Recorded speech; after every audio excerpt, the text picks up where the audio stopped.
Well, it's 9 o'clock and I ain't got nobody. Today's video got no money because I just got paid. Is sponsored by Milo's 100% natural sweet tea. Damn camera keeps spinning on me. And without further ado, we got X-Ring. X-Ring. Raimundo. This damn thing's kicking my butt right now. I don't want to spill it all over myself. Well, as you may or may not know, which you don't know because I haven't told you yet, the floor is finished. Finally. Let's see who won. I got to get out here and see who won before we get going here. And the winner is coming in first place. We got Otter. Second place, Drew Bradley. And the Shaggy Rifleman in third. All right. Welcome, everybody. Steve Headley. Thomas Rowland. What's up? Commonwealth Minuteman. DW is in the house. Scribbles out there. Andy Nelson's out there. Kreideman's out there. I got Kreideman's rifle sitting right. What the hell? Right there. Right there. That's one thing you're good at. On the camera, you can point to stuff really easy.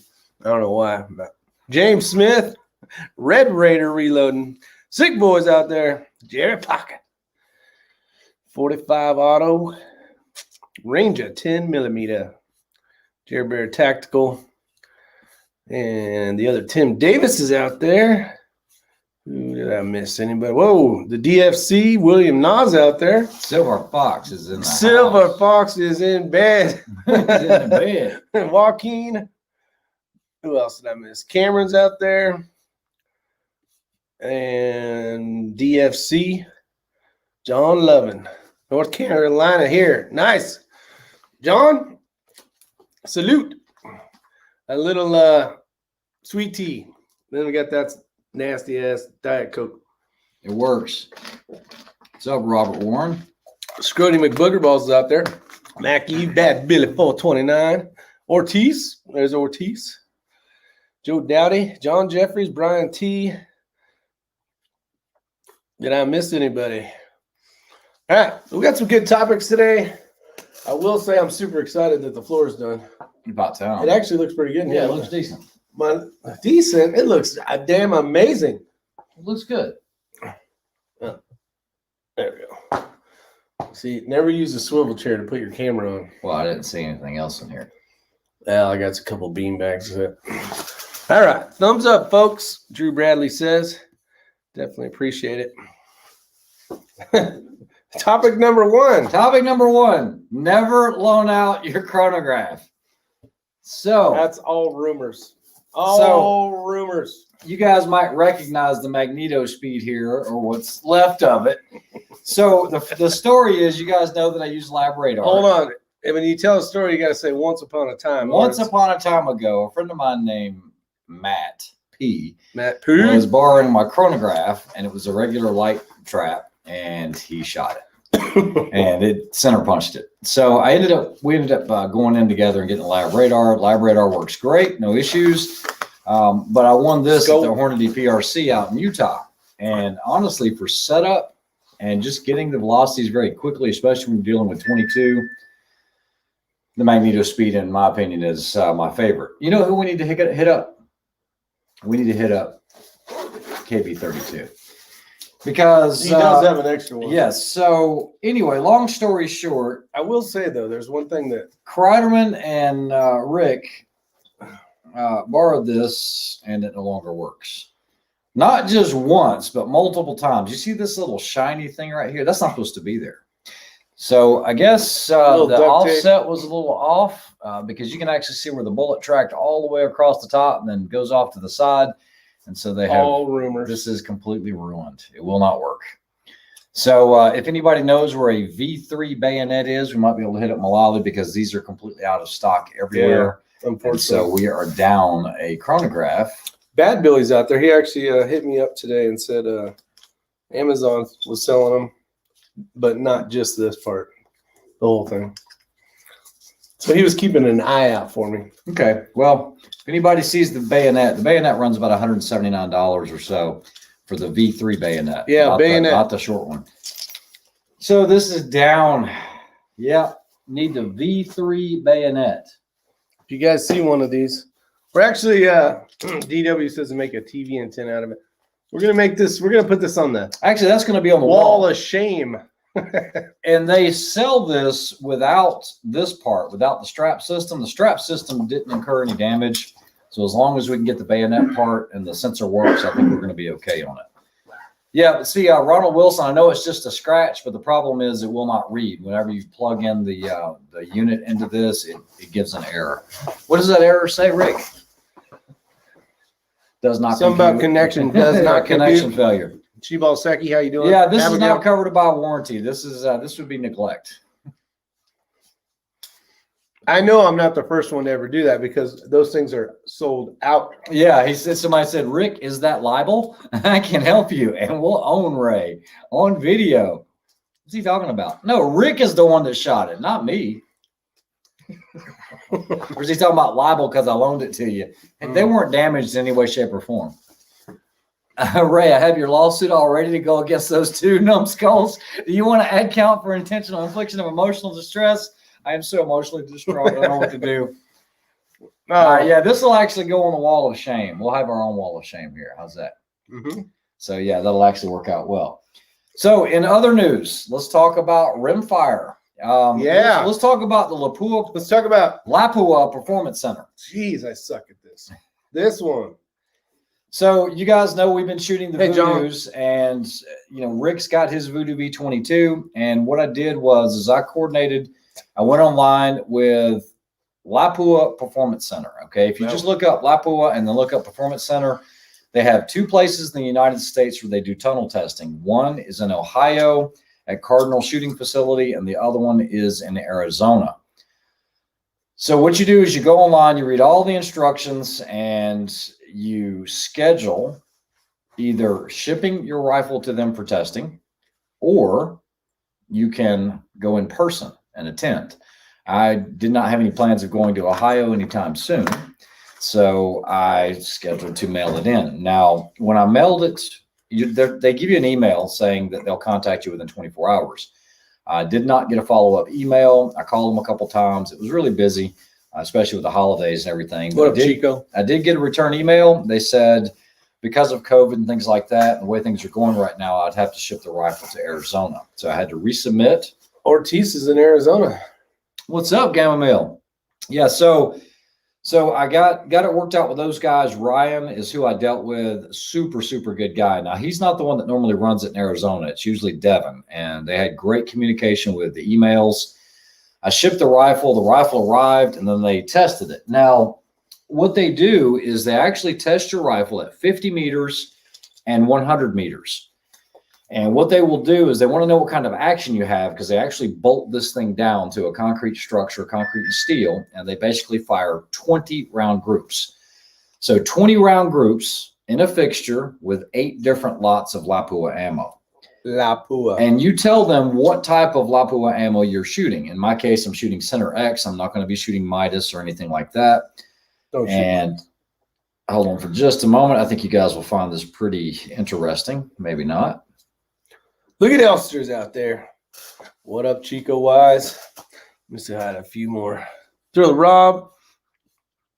A couple of you ninjas that showed up. John Elliott, Ron Wilson. Josie Outlaw Wills. Chibal Seki. So then what they'll do is they'll send you an email that has all of the groups on here. Now, I know this is on video, but what you're going to do is you're going to be able to see all of these groups. And what you have here are all the lot numbers of the different groups. And if you look here, just quick verification, you're going to see that one right there is the one that killed it. Okay. And so that was the 50 meter test. Then what they do is they take those same 8 lots and then they do a 100 meter test.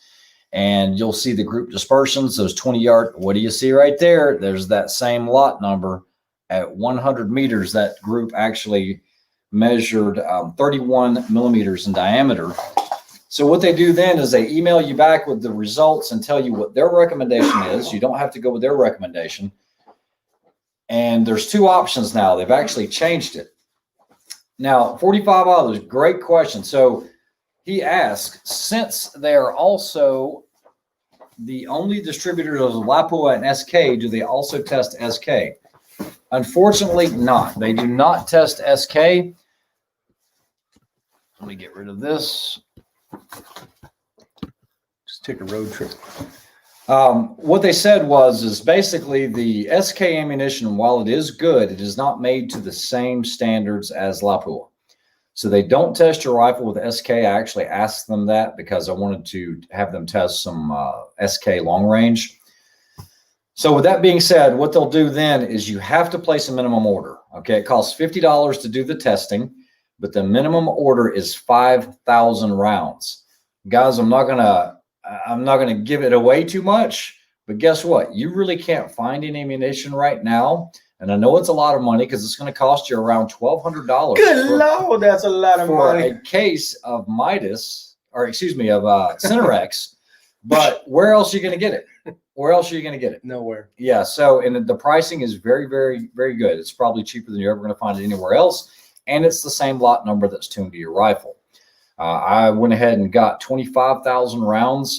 That way I am covered from here for a while, because with the 22s, you're not going to burn out your barrel per se. So I knew that was considerably better. Now, this is where it gets really interesting. I talked to Ryan and I asked him, I said, I would have never believed there was so much difference in lot numbers in Cinerex.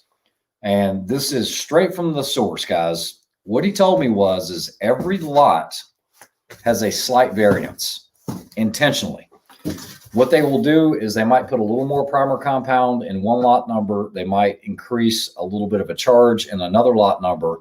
And they do this for all the Olympians and everyone else, so that they said they've actually seen two rifles sequentially serial numbered from the same gunsmith, and one likes this, but it doesn't like that same ammo. You know, this one, rifle one might love this lot number, but rifle two, even though it was built the same day within the same, you know, afternoon, it won't like that same lot that rifle one does.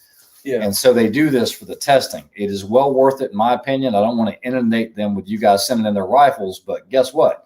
If you're looking for match ammunition for your 22, you also have to make sure, I don't think you can send just an old rifle in. They have to make sure that they have the fixturing for it. I know they have it for the Voodoos. I know they have it for like Anschutz, a lot of the Olympic style rifles, but that's it. Pistol Pete says, I don't even have 25,000 BBs. Yeah.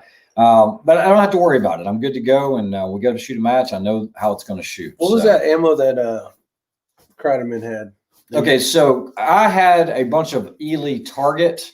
That's what quite a bit of it. And what I did is we're going to switch over to Rick now, because Rick went out with Kreiderman with the Ely Target, and I sold him a brick of it after shooting. Actually, I gave him a brick, but he wanted to pay for it, and he used it in the RPR that I gave him. And you guys will see that he's got the Burris XTR2 on there, so it's a good setup. Jeez, I'm just in the way. Yeah, he's just in the way. But damn anyway, it, boy. How did the testing go? Well, it was a good day. We shot a chronograph. We shot the reason for the chronograph was I loaded up all sorts of this. You know, I was doing some load development for his 6.5 Creedmoor, and I was doing some for the 6mm or the 6 Creedmoor. And since we shot the chronographs, that didn't work out so well because couldn't get the data I needed. Thanks, John. No, I will say it wasn't John's fault. It was mine. I didn't tighten it enough. And but so here's 100 yards. Here's 100 yards with the target ammo out of the 22. And not great groups, but for a 22 at 100 yards, I mean, these are tight. That right there is a good group. That's good grouping. That was my first ones. Okay, nice. And then I did 10 round group, 10 round group, 10 round group. So that's the Voodoo V22? All these are. What ammunition? This whole section, that target stuff. You were shooting the Ely Target? Yeah. Okay, the yellow? Yeah. And I actually have a lot of this, so you could shoot that in case you can't find any ammo or anything. But this right here is sub-MOA. Guys, this isn't even tuned to his rifle, so that'll tell you. And then I shot some more, and what's crazy, I was doing good, and then I'd have one. Yeah. And you could see it come in. And I was like, now guys, Ely Target is about $6 for a box of 50, as opposed to Lapua Cinerex, which is going to run you about $13. So it's over twice the price, but you guys can see the results. Yeah. Yeah. And it was a fun day. It was cold, but it was a good day. And there's something else that this test really showed me. Let me touch on Makev's question. He wanted to know how long the process was start to finish. I shipped my rifle out on a Monday. Now, remember, it wasn't going to Ohio. I had to ship it all the way over to Arizona because of the COVID. It looked like I slapped you, didn't it? And so that ended up taking about 4 days. Once they received it, I called them, made sure they received it. They tested it 2 days later.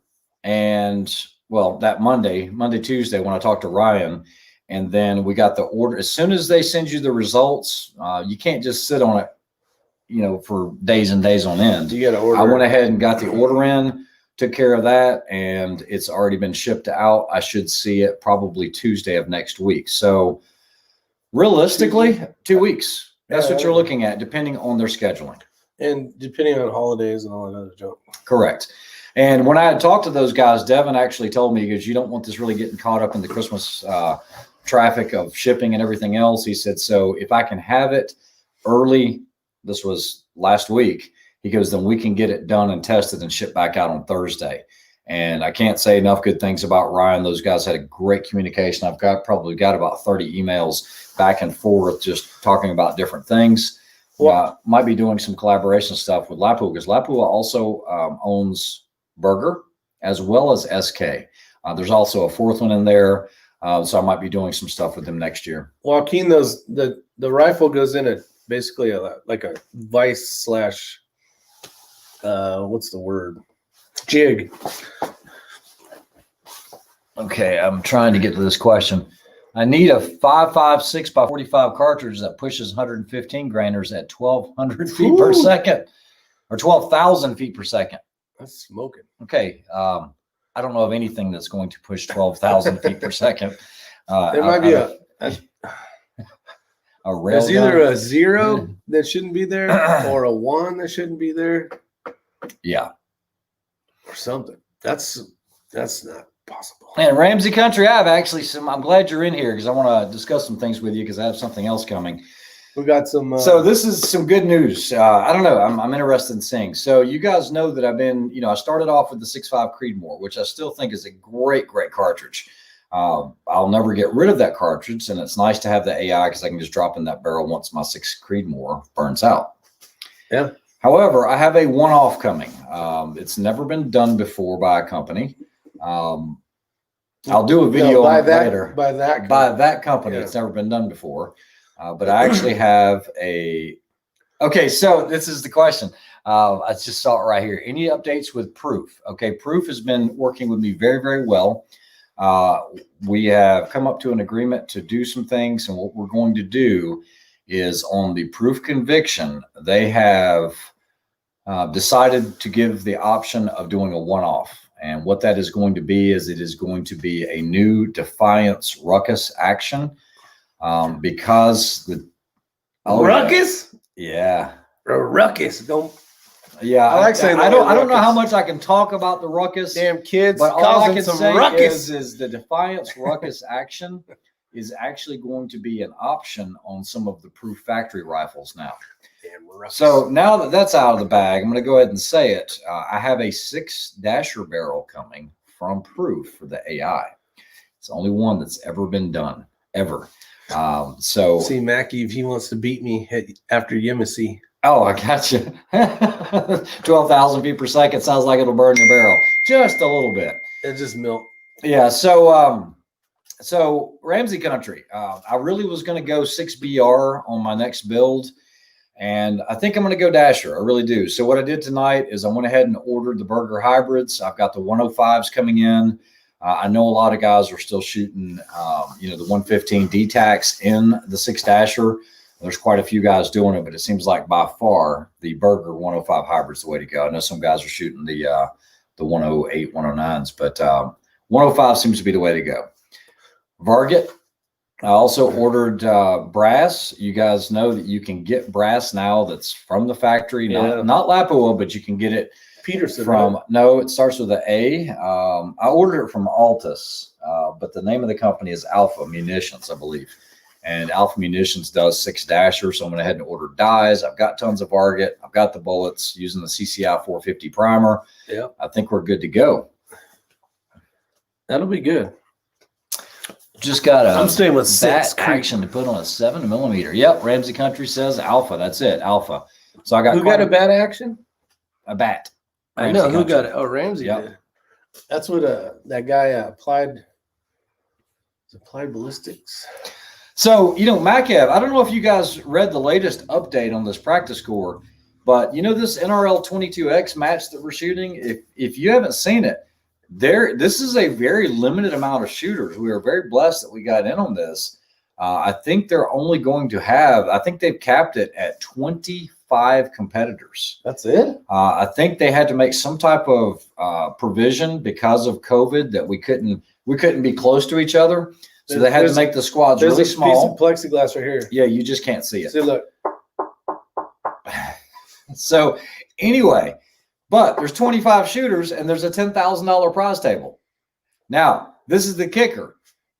Everyone gets a ticket and it's going to be random draw for prizes with that ticket. But if you place first, you're going to get 3 additional tickets. So you'll have 4 tickets to pull from the prize table with 1 guaranteed gun draw. That's pretty cool. So that's pretty cool. I know a lot of good shooters don't like the whole pull a ticket. Yeah. Anybody can win deal, but I'll tell you, I have the worst luck when it comes to a draw. Okay. If there's 100 tickets, if there's 10 tickets out there, my ticket will be pulled last. That's just the way it is. I've learned that in life. After what 50 the hell years, are you talking about? When it comes to good luck with a raffle ticket, this guy. Oh, I have good luck. Let me show you something. But not on a raffle ticket. He's still carrying this raffle ticket in his pocket from 8 years ago. 8 years ago.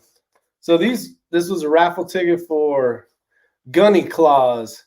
Drawing to be held December 15th, 2020. This thing's been in my wallet since. Yeah, 4 squads with 6 shooters each. That's 24 shooters. That's it? But he talked about doing 25 possibly. I don't know.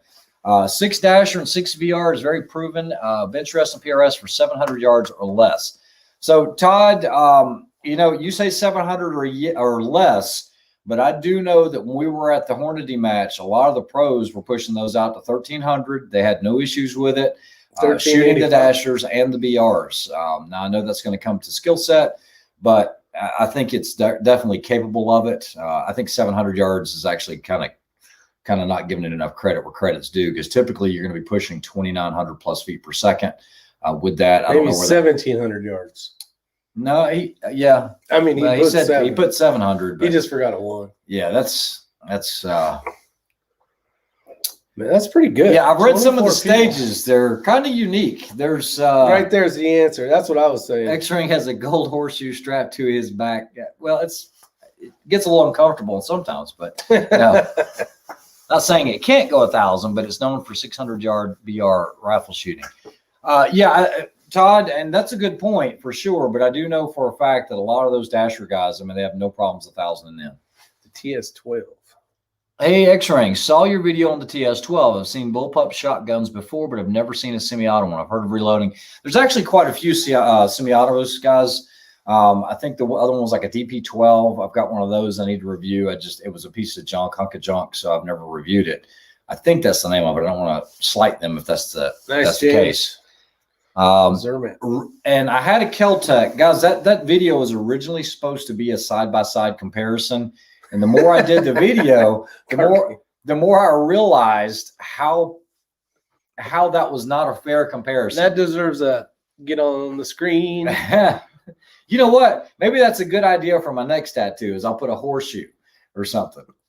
No. My wife's not going to watch that. They call you the Lucky Charms. Lucky Charms. They're magically It's hard to find AR-15 and 10 parts, but bolt action parts don't seem to be. Yep. Yeah, the Shaggy Rifleman, I get it. Not a big fan of the semi-autos with the shotguns. A lot of people could say the same for, like Benelli's. I know there were a lot of agencies that were trying to run the Benelli's, the short barrel configuration back in the day, and they can be finicky on ammunition. But once you get a proven platform and ammunition that works in it, I don't have any issues with it. Oh yeah, the DP-12 is a double barrel pump. There's some other semi-autos out there. I'm just trying to think of who they are. So that rifle that you got coming is also a barrel burner? Yeah, they are. 6mm in general, it doesn't really matter. It's going to be a barrel burner if you're starting to push that velocity. He says 2,000 rounds for great accuracy. That is, Joe, that's actually being conservative with it. It's less than that. Isn't it like 14, 12? Yeah, 14? you can easily get 12 to I guess it depends 1,400. on your speed, But it depends on how much you're pushing it. Stop. Yeah, the A12, that's the other one, Jerry. The A12 is the shotgun that's magazine fed. What barrel options? There's quite a few drop-in barrels for the Tikka T3X and 308 Abigail. I think Bartland makes one. Who? I think Bartland makes one? I think so. I thought, wasn't Proof making one as well? Yeah, I believe so. I think so. There's quite a few options. I only have one other thing that I wanted to cover on the list. And Ramsey Country, I know you're in here. I know you're excited about the Bad MF. So news on that. This was the one that I showed you guys originally in the last video. Tim Davis says we're funny This is the finished product. at double speed. Along with this one. And this one. It slices. And this one. It dices. You get the idea, guys? Basically, everything is in full production. I've received my first shipment. I get another shipment on Monday. They finished out unbelievably well. These are the ammo holders for them. These are actually backed with the Tegris. And the one that I actually showed you right here is the finished product with 120 rounds in it. So if you're wondering why this is extended, that is by design. What I'm going to show you guys is this. All right, so let's open it up. We're going to drop it down. Left side. There. Oh, slap him in the face. All right, so there's 308. That's 30 rounds. There's 308. That's 30 rounds. There's 308. That's 30 rounds. There's my data logbook, and you guys can see another 30. So there it is, 120 rounds in here. I am happy with the product, so I will begin shipping these based on the spreadsheet of when you guys had responded. I have that list in chronological order of the emails. These will start shipping next week. So what I will do is I will make direct contact with you via email, let you know how to pay for it. The website, it's literally done. Okay. I actually had a chance to look at it. We sent money to it, and we were just making sure all the refunds and all that would work out right in case, you've got to set all this stuff up beforehand. You don't want to deal with it for the first time whenever it happens. Isn't it good? What we did on these bullet holders, actually, let me pull one of these out.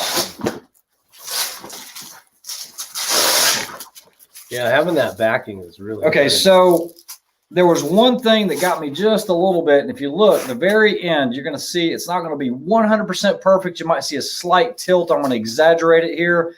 So that would be the worst case scenario, but that's not going to happen. It'll actually hold it vertically.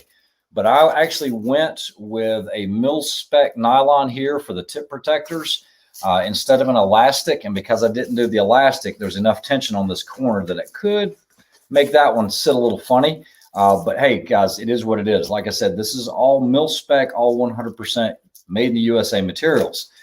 That being said,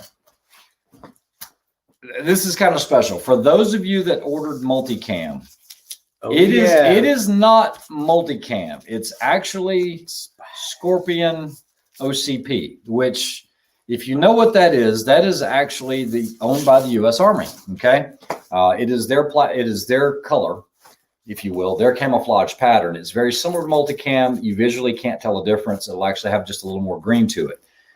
Because we are using true mil-spec products, I will not be able to ship multicam overseas. It cannot leave the country, period. So I am going to do international shipping on Coyote, but multicam has to stay within the United States. Those will be being made right after Christmas. So I will have all of the Coyotes done by the end of this week. So some are going to get shipped after Christmas, and then the multicams start, and we're going to continue to make them. We're over 100 units at this point, but they're pretty much all pre-sold. So we're trying to get everything going. As far as our data card holders, those are being machined for prototyping right now. Those are really, really cool. So I can't wait to show you those. One of each is what I'm getting after all you guys get yours? M81 Woodland is the best. It's great value multicam. Let's see here. Let's see what. Oh, this is. Oh, he recorded this in speed time. What is this? The Tim belts. Davis. I've actually given the belts to quite a few guys to try, and they have been unbelievably successful. There's no one that's hated them. I'm wearing one right now. Everyone, yeah, actually, I've got mine on right now. Mine's version 1. Though. Yeah, I even gave one to my dad, and my dad is an older gentleman. He was like, "Man, this is the most comfortable belt I've ever worn," and it's not like him to wear anything tactical or anything like that. He's not one of those guys. But it's a very comfortable belt, especially with the expansion. Yeah. Big shout out to Razor JB. He had me looking into Spandura. So we got some Spandura in, and we're working with that. That has the abrasion resistance of Cordura, like a 1,000 denier Cordura. Yeah. So it's good. So more like trademarked. Looking forward to my Scorpion because the color pattern is secret. No, it's not that it's secret, exactly guys. like. So just like with ITAR restrictions, if you've ever heard of that, anything that has to deal with, and look, I don't even know why this would fall under that, but that pattern is owned by the U.S. Army. You actually have to have a government contract to be able to get that material. And you can't just buy Scorpion. Okay. Cry Precision owns Multicam. And so anything that has Multicam in it, it's got to be sourced from Cry, or they have to be paid their royalties. Josie Wells. Now I'm still shooting the Tika. I just actually made quite a few rounds for it, so it'll be headed back out to the range soon. Yeah, Shaggy Rifleman says ITAR is garbage, and I get it. I'm going to tell you guys a story. ITAR covers more than just weapon stuff. It's anything that can be used technology-wise that could be used against us. Even things like CMMs, like coordinate measurement machines. For those of you that are machinists, you probably know what they are. If you don't, they cost a good one. I mean, I've played around with a lot of the Zeiss, the Conturas, Thanks, Ballistic. and then the Mitutoyas, but you're looking at about a $250,000 unit that can measure down to about 3 microns. They can do everything from laser scanning. It's great for reverse engineering, but basically you have a touch probe. So you can put an object in here and you can actually test all the points and reverse engineer or draw or lay out, check for inspection on things that have been machined. That technology that we have, even though Mitutoya is a Japanese company, that stuff, and Zeiss is a German company, you can't ship that overseas to the Middle East somewhere. It's prohibited, and that's covered under ITAR. And all of those units actually have GPS trackers in them, and you can find yourself in big trouble if you start shipping stuff like that overseas. I will trade in my leather belt. I need stretchy material desperately. I got my annealer coming. There's one of them. Oh, nice. Yeah, so you got one of the EPs from Todd? Yep. About time you got an annealer. So, Razor JB, thanks for the thumbs up. Thanks for the information on the Spandura. I'll trade in my leather belt. All right, let's see. John what else is Kreideman. Here. It's nice, especially after eating dinner. Dad would have chose a Korean belt. Hey, Carcane, my dad is actually American. My mom is actually Korean. Was Korean. Geneva Convention. Let's see here. I'll just make sure I don't miss Passionate anything. Pink coming. I don't think Passionate Pink. I think I heard it called something else. I will tell you this. I am going to have the ability to offer that in black in very limited numbers because, guys, the hardest part was this. Okay, so for this initial order, they had to make 800 of these. They basically shut down their whole facility for us to do these bags within this time frame. So originally they were just going to devote one assembly line to us. They had everybody in the facility working on these. And like I said, this has Tegris in it. Then it has the Velcro on the back. It has the material up front, and this is 500 denier. It's also water resistant. It's got the IR inhibitors. Guys, this is true mil spec stuff. I mean, it has to meet all the qualifications with the certifications. We didn't use anything that wasn't. And so it should last you guys longer, but they got to where they can do 150 of these a day now. Originally, they didn't think they could do that many.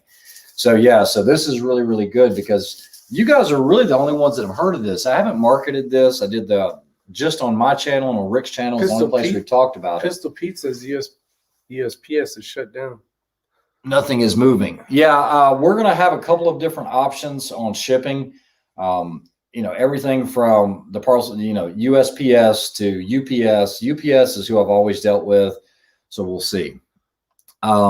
Digital camouflage. I don't think I'm going to be able to do any of those type colors because I would literally have to take an order to order enough of the material. Guys, these things come in rolls that are about this big and they're about 5 feet tall. And those are what go on the laser machine for the cutting. Yeah. So with that being said, I have to be able to justify buying that entire roll of material to be able to make these. Our pal Matt's out there. What is Matt? Matt P. So Matt has actually seen the finished product. And like I said, these are ready to go. So I will contact you within the next couple of days, let you know. And then I'll do that before I make the website live so that you guys that pre-ordered, basically, I can go ahead and get the payment, get it shipped out to you. So you're thinking what? What exactly? Date-wise, do you have one? I will be ready to start shipping by the beginning early this week, probably Tuesday or Wednesday. We've already got all the packaging material, plastic bags. We're actually putting the plastic bags first before we ship them out. But that's going to be right before Christmas, like 2 days before Christmas. So they'll be definitely after Christmas. Yeah, you're not going to receive it until after Christmas. But like I said, these were done by Christmas. At least the Coyote ones were. They will be completely done, and then we'll have the multi-cams going next. Josie Wales. No, Josie Wales, we're actually going to have plenty of large sizes. Not calling these guys large, but we've also already made some in like 40 plus. And so, if you wear a 38, you'll probably take a 40. We're trying to get all the sizings worked out right now because while it does have adjustment, I can't take this belt and put it on Sam. Sam's more like a 38 to 40. And while I can move probably 2 inches up and down, I'm not going to be able to accommodate that. So what we'll do is we'll have to have like 3 different sizes and know the range of who it fits. Rick and I wear pretty much the same size. What's up, Jer Bear? Take care. Yeah, the Postal Service is a joke right now. They are. So I don't think you guys actually saw, Rick stepped away for just a minute. I don't think you guys actually saw the finished version of this one yet. We actually expanded the stretch material in the back here. So there it is. You see how much that's stretching, but it's not enough stretch to where it's going to lose a pistol or something if you're carrying it appendix or 4 o'clock. But it's just enough so that when you bend over, man, it is so comfortable. It is a difference. There is a difference. Do you offer a black belt? You have a black belt. No, not yet, John. Right now, the only thing we're going to do initially is going to be this Coyote color like this, and we will go from there. I need a Chico size. You have to sign up for his karate class. Let's see here. What you grabbing over there? Oh, he's grabbing some cleaning rods. I want to know something. I actually finally had a chance. I just got an email from Todd. So if Elster? No, a different Todd. I did receive that, so I've definitely got it, and I'll put you on that list. All right. So most of you guys have seen a normal cleaning rod, but hold on, because I want to get your opinion on this. I'm going to just go right here. I'm going to get a cookie. I want the cookie. Cookies. So I bought this one. This is the Tipton. I don't know what model it is or whatever. But we actually used these the other day to clean John Kreideman's rifle. And actually was pretty damn impressed with this thing. So normally you got a bore guide in your rifle. And this is a 44-inch one, especially for that big, that one up here. It's got a 27-inch barrel on it. So you need a long rod to clean those. Sometimes when you're getting the patch in there, it starts to flex. You don't want it to flex, right? But what's kind of cool is this one. So I actually had a chance to use it. And you start off here, and then you can get it in there and then just let it keep growing. And have you used one of these ever? Nope. I will say that I like it. I definitely like it. It seemed to work really well, and it was kind of neat because when we were using the nylon brush, you could set it right before it got to the crown. Mm-hmm. And mark it, basically right here up to the bore rod, and it was seemed to work pretty dang good. And it's got the shotgun thing on the end. for the bigger thread. But yeah, so I'm pretty excited about that. I had shown this, and it's hard to show, but they were saying, well, the rifling, it won't let it turn. Let's see, watch, turn that. And I'm squeezing it tight. So it just stops forward motion, not rotational. Yeah. Okay. So it actually will go down the rifling and still twist. So front strike. Can't beat them. Quit teasing the rifle. Yeah, so those are some of the things that come into play is when you're using these super long rods. So I figured I'd show that off. Chris B. Field is out there. I got some new little goodies finally. I'm not touching rifles, YouTube. You can just kiss my booty. How much you guys think a scope cap cost?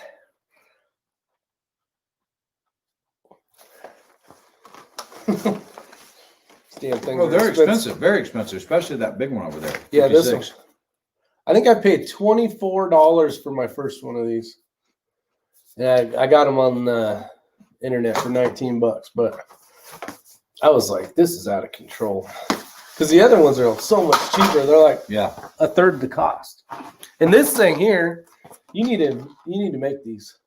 They're levers. Those things are so damn expensive. How much was this? I think that was like $65. Might have been more. Yeah, the problem, and guys, I love a throw lever, and I know they are expensive. Yeah, LZ, you got it. I mean, you can make this pretty easily. I mean, it's something we can easily machine. I mean, this is actually not complex at all compared to this QD thing that I'm coming out with. $65 damn dollars. But there's a lot of people, I think, that are buying into the whole 3D printed throw levers, and I've seen guys that are using the tensioner zip ties. I think so many people are using those. It's hard to justify that. I'm actually touring right now. I'm having some issues with the data card holder because the price point. I'm going to go ahead and explain what I'm doing, and I want to get you guys' feedback on it. Let me grab a whiteboard. Give me just a second. Audience scope caps are almost $100. I want some hog, but I need a new freezer. Hog. Who said that? Abigail.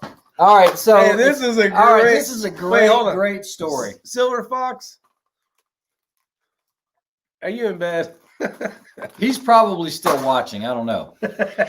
So, all right, we being myself, Rick, Silver Fox, and Trunk Monkey Reviews, we were eating breakfast at Waffle House. Waffle House, the famous. Now, this was yesterday. Waffle House. And we had a very, very nice waitress. Very nice. Silver Fox is older, guys, okay? Just understand that. He's older. Came from a different generation than us. He's considerably older than us. Super cool guy to hang out with, no doubt about it. Oh, for sure. My favorite to hang out with. But we were having breakfast. And the waitress was trying to finish eating while we were eating. Yeah, okay? She was trying to eat quickly. So she was trying to do a really good job of, taking care of us, getting our drinks and refills and everything else.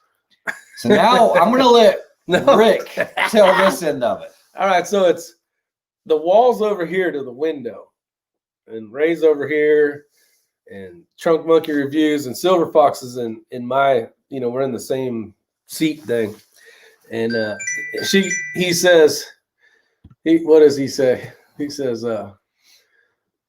you finished eating your food, right? Yeah, I think he said, did you finish your meal? You were finally able to finish your meal.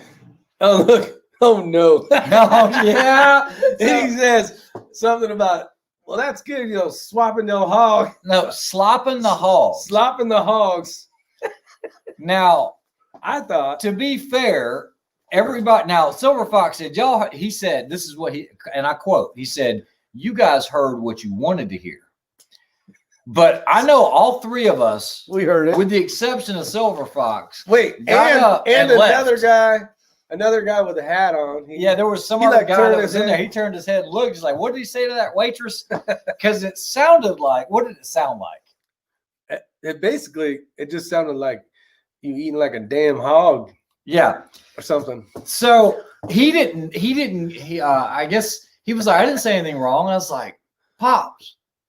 I was like, you can't do that. And he's like, what are you talking about? And okay, in his defense, he said back in the day, when you went to go feed the pigs, you would tell someone, you need to go slop the hogs. You need to go slop the hogs. Slop them hogs. So what he was really meaning was, were you able to finally finish eating since you got done slopping the hogs, being myself and Rick and Trunk Monkey and all of us?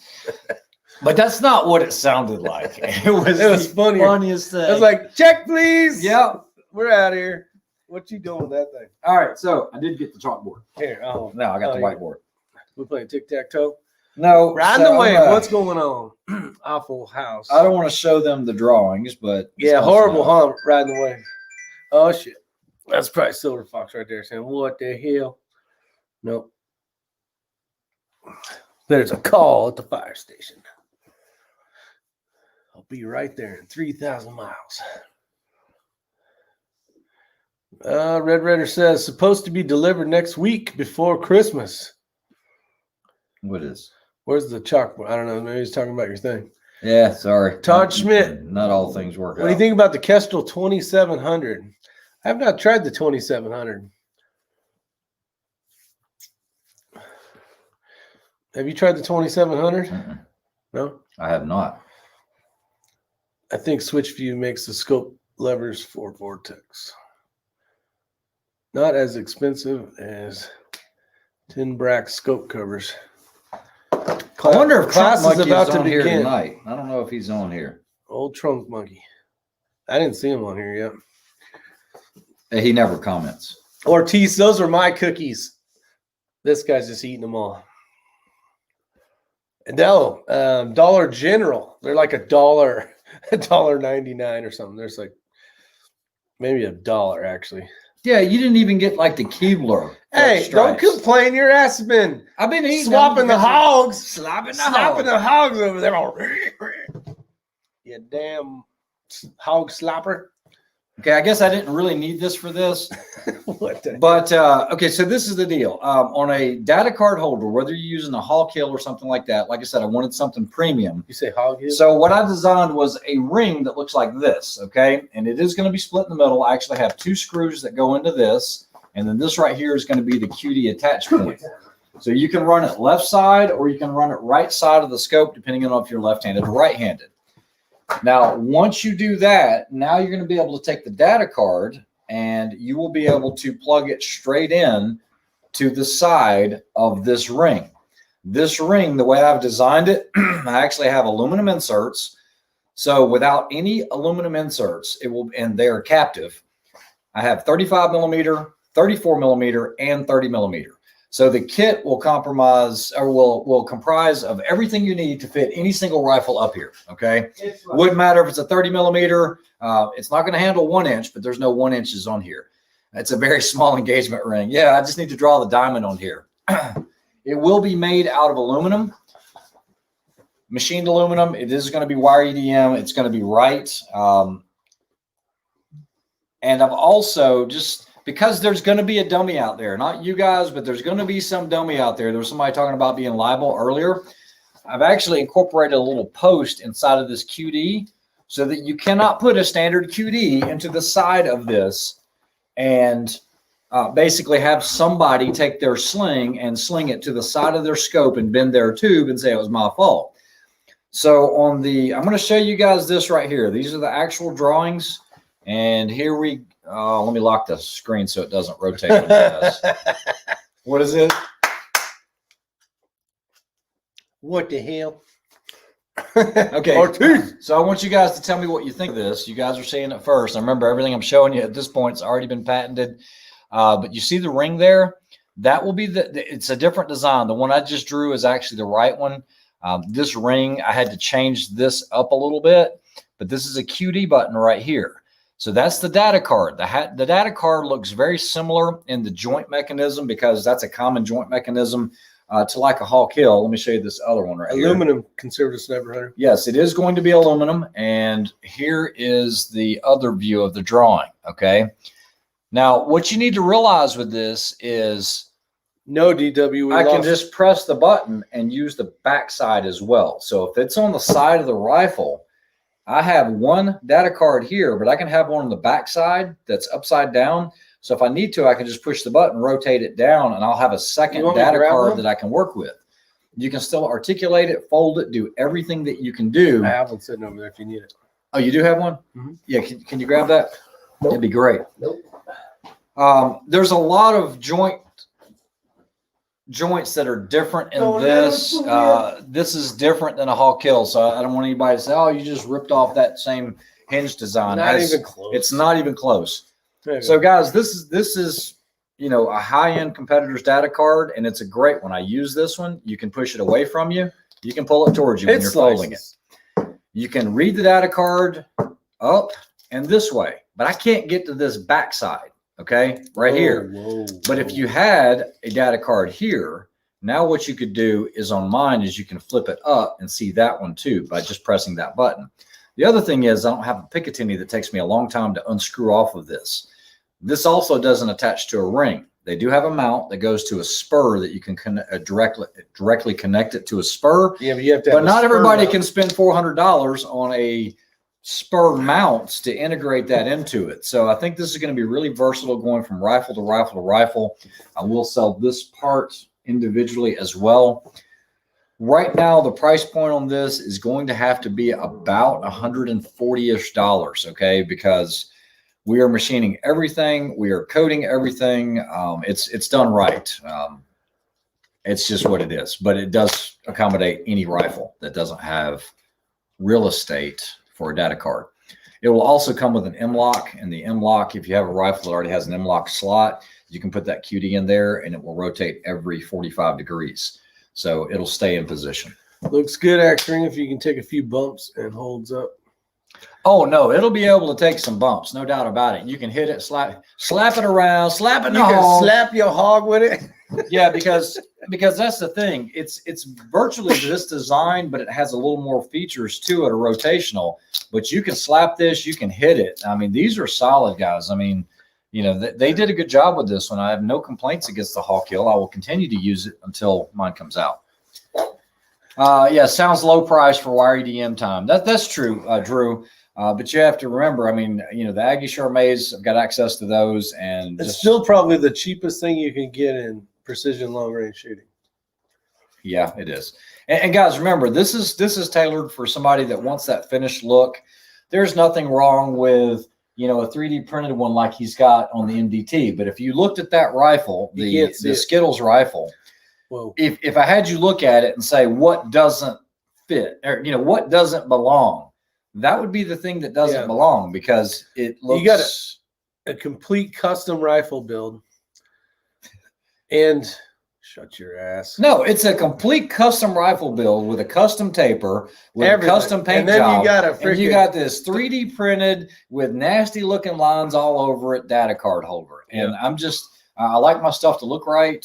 Not that it doesn't look right, it works. It does work. We both met the owner, great guy, Brandon Lamb.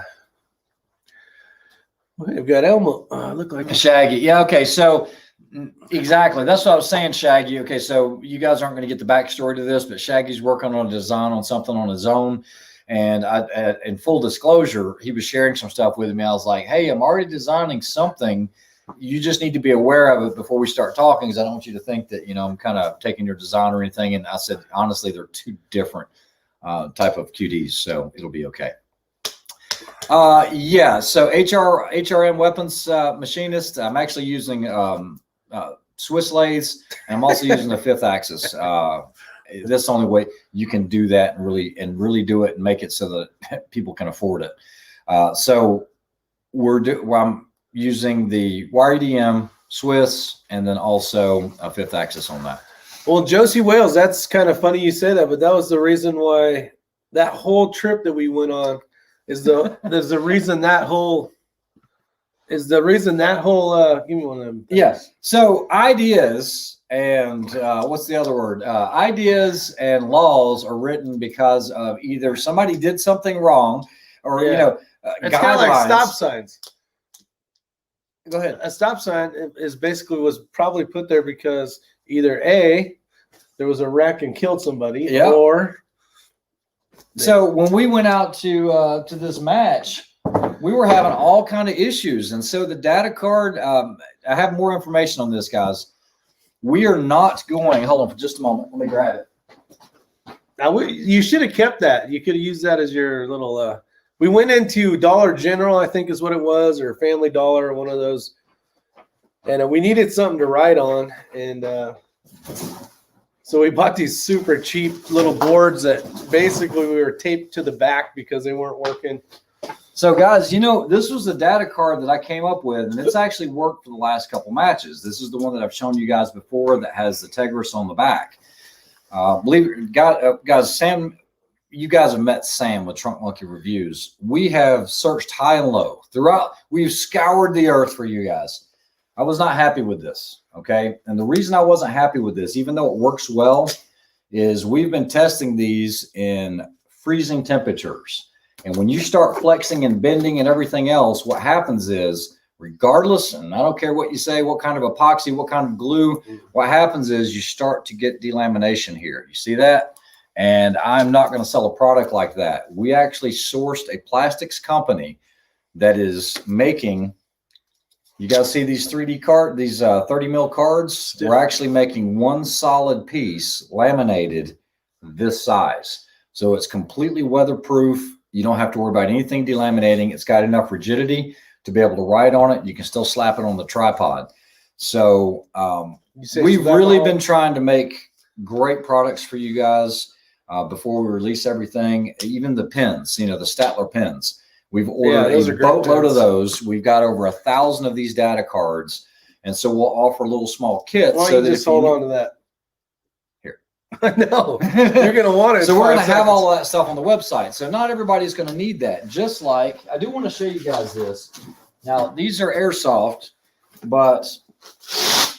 and I'm in no way attached to this company whatsoever. But I do want to, can we kill that comment? No, we can't. Oh. So these are Airsoft, but remember, no, I'm not touching it.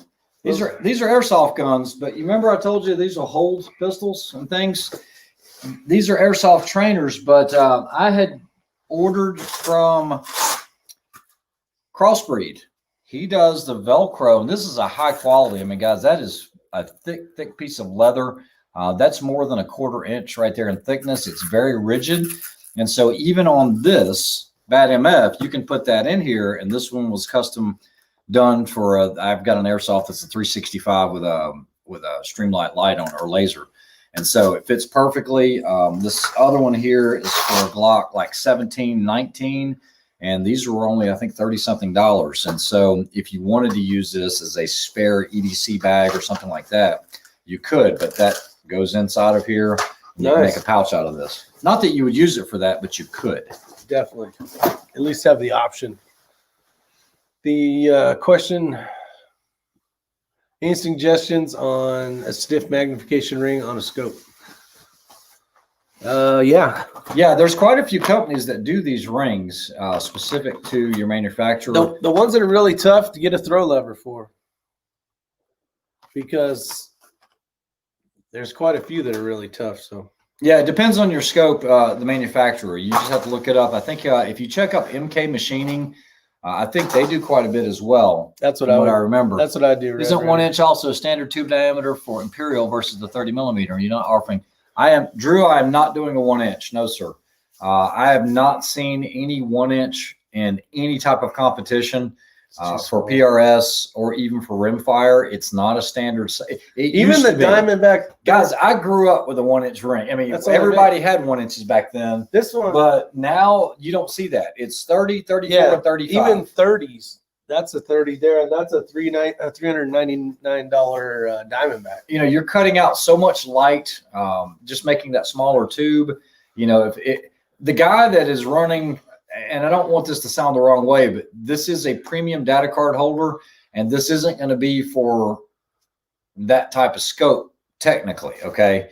Somebody might have something older, but you're not going to see a 1-inch tube in PRS or in precision rimfire or in long range or any of these ruck style matches. Other than that, a hunter is not really going to have a need for that data card. Even if somebody will say, well, I squirrel hunt, I've got this old rifle and this old scope. It's not going to be a standard size that is being used much anymore. So I'm not going to offer it. It's too much money. Yeah. So Joe Combs says MK Machining. Precision aluminum 365 grips. Nice. Yeah, I have heard of those. And also there was another product, and I cannot remember the name, but I had a chance to handle a machined aluminum slide for the Glock 22. Gets rid of all the plastic. Yeah. It also already has the RMR cut on it. So you can run a red dot. That way, if you're wanting continuity to train with, let's say 19 with an RMR cut out or a red dot cut out, you can go through there and get it. The name escapes me. I can get the name, but it's pretty cool. Chinaman wants one that holds 9mm. Yeah, 40. See, Joe Combs, exactly. 30mm is almost out. The standard now is pretty much 34, and you're starting to see more 35s. I remember seeing 35s way back in the day, and it was that white elephant. I haven't seen a 36. Speaking of which, I do want to mention, I forgot to bring it with me. I will do a review of this. But if you guys haven't checked out F3R Machine, he's doing a lot of really cool innovative things. 2. He just ordered 2. I have one that I'm loaning right now to Rick on this rifle here. Yeah. And we actually had some conversation, and I told him about, I mentioned about the Picatinis and everything else. There needs to be an alternative, and I'm not going to get in the scope of business. That's the reason why. That's not my wheelhouse. I don't want to deal with it. But Where's that Hawk Hill thing? I threw it away. That's the reason why I ended up going with the. He is making a cantilever and a mount that will accommodate not only a Picatinny rail on the top or on the side, but also the Raptor style perches that go on top. Yeah, I actually have that already in my hands, and big shout out to him. For sending that out to me. I will do a review on that, but I've never had an issue with that F3R machine. It's solid. It's robust. Well, you can buy 2. The reason why I ended up buying 2 is because I wanted to get a spur, and I'm looking at the price, and I'm just going, I don't want to spend this much money. Average spur is going to run you about $410. Okay, yeah, $410 to $450, depending on if you go cantilever. Correct. And I'm like, that's a lot of money, and then you're still paying for the rails. I'm like, yeah, and then you got to buy a little 60-degree 90 that you can put your freaking level gauge LRA. on. You don't have to, but it makes it nice and clean. Or you still need some type of Picatinny rail. So I ended up getting 2 of those for the price of 1 spur. Gotcha. So and it makes sense. I mean, it's if you think of each one of these rifles having spurs on them, 1, 2, 3, 4, 5, 6. Let's just say you had 6 of them up here. There's 7 up there. That's considerable money just to have for scope mounts. See that one, the rainbow one, that has a spur mount on it. Yep. And I like spur. Don't get me wrong. You guys know I told you I actually broke 2 of them. Kenny broke one as well. And Kenny broke one. They were super Malahai's, the distributor for them. They replaced the crossbar without any question to us. I didn't even have to send the broken one back initially. They said, look, we'll send you one out right now and just send us the other one later. So yeah, they do well. I have an F3R mount on my AR. Just wish it were taller.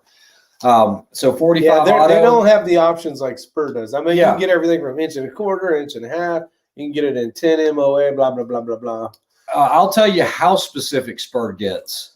You can order a 10 MOA mount or a 10.3 MOA mount. Yes, you can. So they're very, very incremental. 45 Auto, I did talk to the owner through some emails, and yes, he doesn't have the range, but he's working on it. You got to remember, that's a startup company. He just did his first run of those last year, and then now he started the second run. And they're great. They are built like a brick. Yeah, Mac Ev says he's got 3 of the F3R bases now. Excellent bases. They really are. So if you haven't checked them out, it's the letter F, the number 3, and then R, F3R machine. As in Raimundo. Yeah, Ricardo.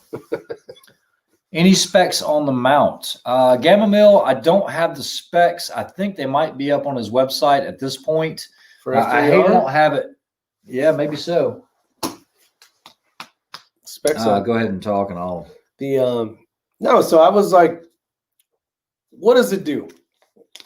What are the things we're looking for in a scope mount? We're looking for something that is basically strong enough to hold your scope, built that clamps on nice and tight. So guys, this is the cantilever one, but if you'll notice those notches at the top, it's very similar to what Aerotac does with theirs, but he does have the Picatinny's that will go on there as well as the Raptor mount. Yeah, it's like an inch. What is it, an inch and a third or something? I mean, you're looking at $200 for something that's that substantial. Yeah. He's got drain holes in them. We had a lot of good conversation. For the price, it's a great mount. Yes, it is. Have you discussed making a Kevlar magneto speed? Larry. What's up, Todd Schmidt? They should make something that's a little more durable, so you can just screw up once in a while and not have to buy a new one. Well, you know, if you shoot, if you're just getting here, it's that's a magneto speed with a big bullet mark in it. That happened. What's kind of cool though is it melted it, so it's either on shot 1 or 2. Connection. It said connection is not working. You guys ever talk AKs on here? Any bad MFers for AKs? Just kidding. Riding the wave. So not much AK stuff, no. So guys, I want you to look at that, okay? So this is an extreme cantilever mount. That would be something, in my opinion, that would be along the lines of the JP cantilever mount. And it is very, very robust, okay? It does have a 6-screw system on each of the rings. And at the bottom, you can't see it. They don't have a big picture of it, but at the bottom right there, that's where they have the different Picatinny or the 1913, as well as the Raptor purchase. That's $210. Yeah. That is cheaper than you're ever going to find a JP rifle. You can honestly buy 2 for the price of 1 spur. That's what I did. I ended up doing that. I bought a cantilever, and I also bought the regulars, both in 34 millimeter tubes. The short Picatinny and the long one, and it was cheaper than the price of the damn spur was. So yeah, Mississippi Buckeye, it's good that you can just buy the bayonet, but they're not in stock anywhere. So that's the problem. We'll just need to call Malali or John and see. Yeah, Mississippi Buckeye, that was an oopsie for sure. Yeah, as far as AKs, guys, I'm not opposed to AKs. I've just never been an AK guy. Just plain and simple. I've had a chance to shoot Dragonals back in the day, but I just never adhered to it. Rick here had one. I hated it. It was horrible. And it was a IA. I can appreciate what they are, and they do their job well. I still have plans to get a good one, like Arsenal or something. That is not in my plans ever. I don't give. I'm not against them. I know. I want one. Oh yeah. What a arrow flip up, you mean, Shaggy? What arrow flip up? Scope covers. Okay, so Drian, you're asking about a cantilever. Okay, so a cantilever mount enables you to get the scope more forwards. You're going to see this traditionally on almost all of your ARs. A good rule of thumb is you want the end of the objective, the end of the eyepiece, to be about even with your charging handle. Okay, that's a good rule of thumb. If you use any type of scope ring on an AR, and guys, don't attach one end to your quad rail on your forend, okay? You want everything, Drian, this enables you to put everything on the upper receiver, so you can clamp onto the upper receiver, but then your scope is moved forwards so that you get that eye relief for your body position. It's different than a bolt gun. A bolt gun, you can use rings and you can use a cantilever. On this rifle right here, this one that's the tip of my pen, this actually has a JP cantilever mount on it. Yeah. And he wanted the further eye relief, so it mounts on the receiver, but it gets the rifle more forwards. That one's a cantilever too. The spur is a slight cantilever. The bolt gun, the V22, you don't have to have that on there as much. I bought a cantilever for that one too. You know why? for some reason, I like it a little bit more forward. They can't see it. They don't need to see it. They can just hear me. It just seems to, I don't know. For some reason, I like it like that. The RPR. Okay, hold on. I need to answer this. Drew Bradley asked, the Ruger RPR 6.5 PRC already. Okay, guys, let me answer. Before we get guys confused here, because I say cantilever, and I know a lot of you guys understand this, but I just want to make sure that everyone understands. Cantilever has nothing to do with MOAs. Okay, I've heard a lot of people say, well, when you said cantilever, I'm thinking you're thinking angles. Only thing the cantilever does, it allows you to get the scope more forwards of the base. Drew is exactly correct. Okay, the 6.5 PRC already has 30 degrees, which he means minutes of angle. There's a huge difference, but there's 30 minutes of angle built into the top of the 1913, as is the same with the Ruger RPR precision rimfires. They have 30 minutes of angle, which means it already has 30 minutes of, you know what? Get out the pen. Get out. This Get out. It's all about learning. Get out the pen. Let me get rid of this thing here. Hey, what up, Andrew? No, get your ass off me, fool. So basically, if this is the top of your weapon system, okay? Weapon system. Let's say this is your 1913 rail. Pick a tinny.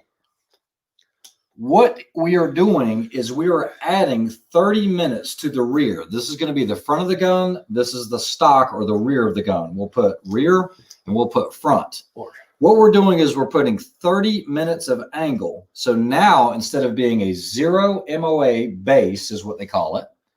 Now what we've done is we've added 30 minutes to the rear so that it actually tilts forwards. Okay, so your scope is actually going to have a slight downward angle, and we're going to pretend the barrel's here. Now I'm exaggerating everything, but what you're essentially doing is you're pointing your scope down. This is not a cantilever, this is minutes of angle. As a typical rule for long range shooting, you want about 20 minutes of angle. 20 minutes of angle is going to allow you to have more usable tracking with your scope. 0 minutes will work, okay? But I remember back in the day, way back in the day for work, using a sniper rifle, a 308 with a 0 MOA base, if you just put rings on it and didn't add any minutes whatsoever, back in the day, the Leupold Ultras and the Mark IVs, we couldn't reach out past beyond about 700 yards by dialing. It was about that, 700-ish yards. So by us adding 10 minutes of angle here, you give basically, so you're giving yourself 10 more minutes of elevation in your scope. That's right, Larry. There we go. Now the standard is kind of 30 minutes of angle on your rimfires. The PRC that he's talking about is really designed for long range shooting. So they're already giving you the 30 minutes. 20 will do almost everything you need for all 308s, 6.5 Creedmoors, 1,000-yard shooting. You're going to be able to dial it, okay, and not have to dial and then hold. But it also depends on the scope, how old the scope is, how much internal tracking there is. And remember, because it says 100 minutes, if you read on the box and it says 100 minutes of angle elevation, that does not mean that you have the full 100 minutes, okay? You're going to have half of that, and then the 30 will add to that, so you'll have an 80 now, okay? Because let's say you go 50, add the 30, you'll have 80. This gives you more travel. Does that make sense? So the rainbow rifle up back here. in Nam, no, Gamma Mill, not that old, but back in the late 80s, basically the M24 system is what I'm talking about. When you're using the M24s, all of those were Leupold Mark. There were the Ultras in the beginning. You got to remember that was a MOA scope with mil-dot reticles. Okay, there you go. So Gamma Mill, if you guys don't know, Gamma Mill was actually the match director for Snipers Unknown Challenge. Yep. Great guy, and he's all right. He knows his stuff. But yeah, that was back in the day of the mill MOA. If you're new to long range shooting, that might be one of those things. And I covered this in a video. Who would do that? Well, guys, they still do it. You can still buy scopes with MOA adjustments with a mil-dot reticle. And there are some old school guys that still love it, but don't be that guy. If you're getting into long range shooting, don't be that guy. Choose one or the other. One is not better than the other. I can tell you that if you're going to get into long range shooting, so that you're on the same language as everybody else. Unless you're shooting F class, you probably want to shoot mils. If you're shooting F class, bench rest too, right? What's that? And bench rest too, right? And bench rest, yeah. Those guys are mostly shooting MOA scopes, but that's completely different. You go to a PRS match, and I don't know this guy. Let's say I'm like, hey, how many mils of wind are you holding? And he goes, or I'd say, how much wind are you holding? And he says 1.2 mils.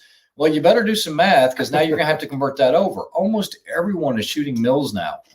One pizza box. And, you know, I have the guys that say, well, you know, there's still guys that still shoot the MOA. And, you know, okay, well, get your spotter call. Okay, your spotter is going to give you the adjustment in mils. It's not going to be in MOAs. Yes, you can find some spotting scopes that you can buy MOA eyepieces, but that is not the norm. That is out of the norm. That is not the lingo anymore. So it would behoove you, if you're getting into it, to go ahead and go mils from the get-go. Especially if you're going to spend the money on a nice scope. Yeah. And you're not going to be shooting bench rest or F-class stuff. You know, guys, I still have MOA scopes. You know, I got out of it. I actually switched from MOA to mils. I was a late bloomer on this because I was so hard-headed, and I was like, no, I'm sticking with MOAs. It's what I've done all my life. I switched to mils in 2014 is when I bought my first mil scope. And I hated it for about a week, and then I saw the light. I did. I saw the light. My biggest thing, and if you guys watch the channel or when I'm on here with Rick, you're never going to worry about the difference in inches of drop. Okay. It doesn't matter where you were raised, where you were born, what kind of shooting you've done. You've been a hunter all your life. When you shoot at 300 yards, and let's say it's 1 mil, when you go to 500 yards, if you're an MOA shooter, you don't give a crap about how many inches of drop. If you are, you're making it too complicated. Okay. I'm not going to say, well, we're going to pretend we're old guys. We are old guys. We're going to pretend we're shooting at 300 yards. I'll say, hey, man, that's 5 minutes of angle. I'm going to shoot at 500 yards. How many inches of drop is that? I don't care about the inches. Nobody cares about the inches. You don't have a scope that says inches on top. Yeah. And you're like, hold on, let me go to 5 inches. And you're going to say, well, I've got 1/4 inch clicks. And, you know, for each click at 500 yards, I'm 1 1/4 inches. No. Yes, that's right. But you don't care. All you're wanting is the dope chart that says I go from 5 minutes to let's say 13 minutes. Mils are the same thing. I'm going from 3 mils or 1 mil to about 3.5 mils. Don't worry about metric, imperial, all of that crap. It won't matter. What's really going to matter is when you're dialing and you only have to click this much instead of zip, zip, zip, zip, zip, zip, zip. Okay, I'm at 200 yards now. You have to you have to do that with NRL stuff, though. Yeah. Now on 22, you're absolutely going to do it 30 mils with mils. Yeah. It's like, well, how many revolutions did I actually come up? Well, this scope here, this spur mount was given to me by +5, and it was a 30 MOA minutes of angle scope mount.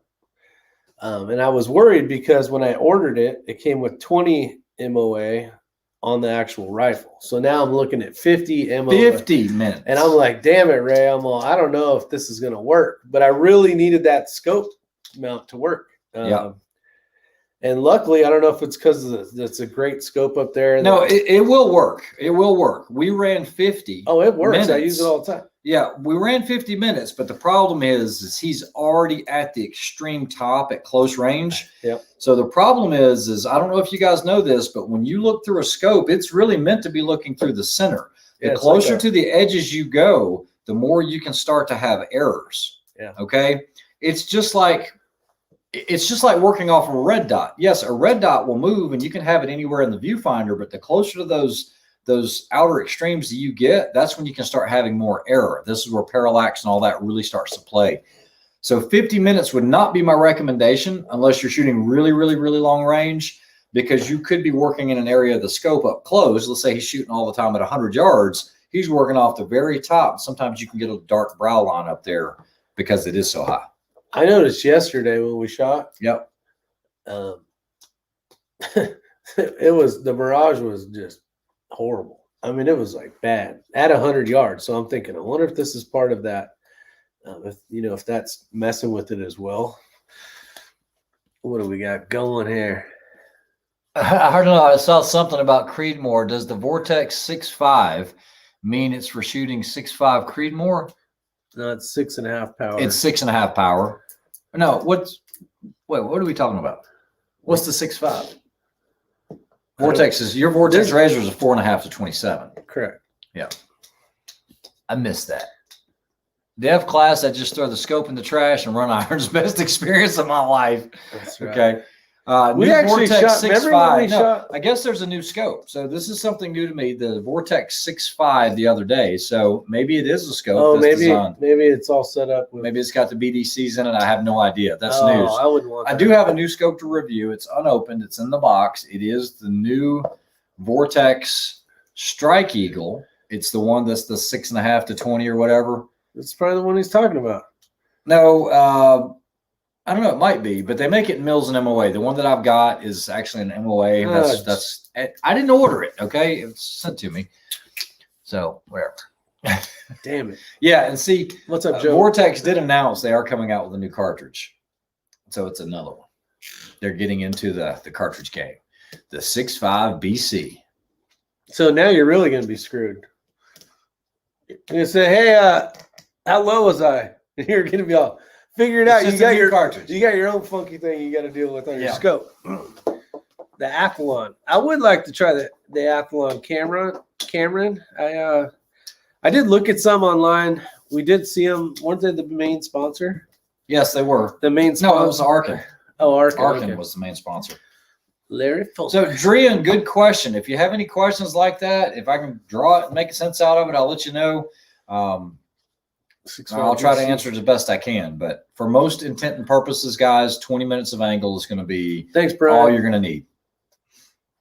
A Gun Guy, I did send that package back to you, so you should see it in a few days.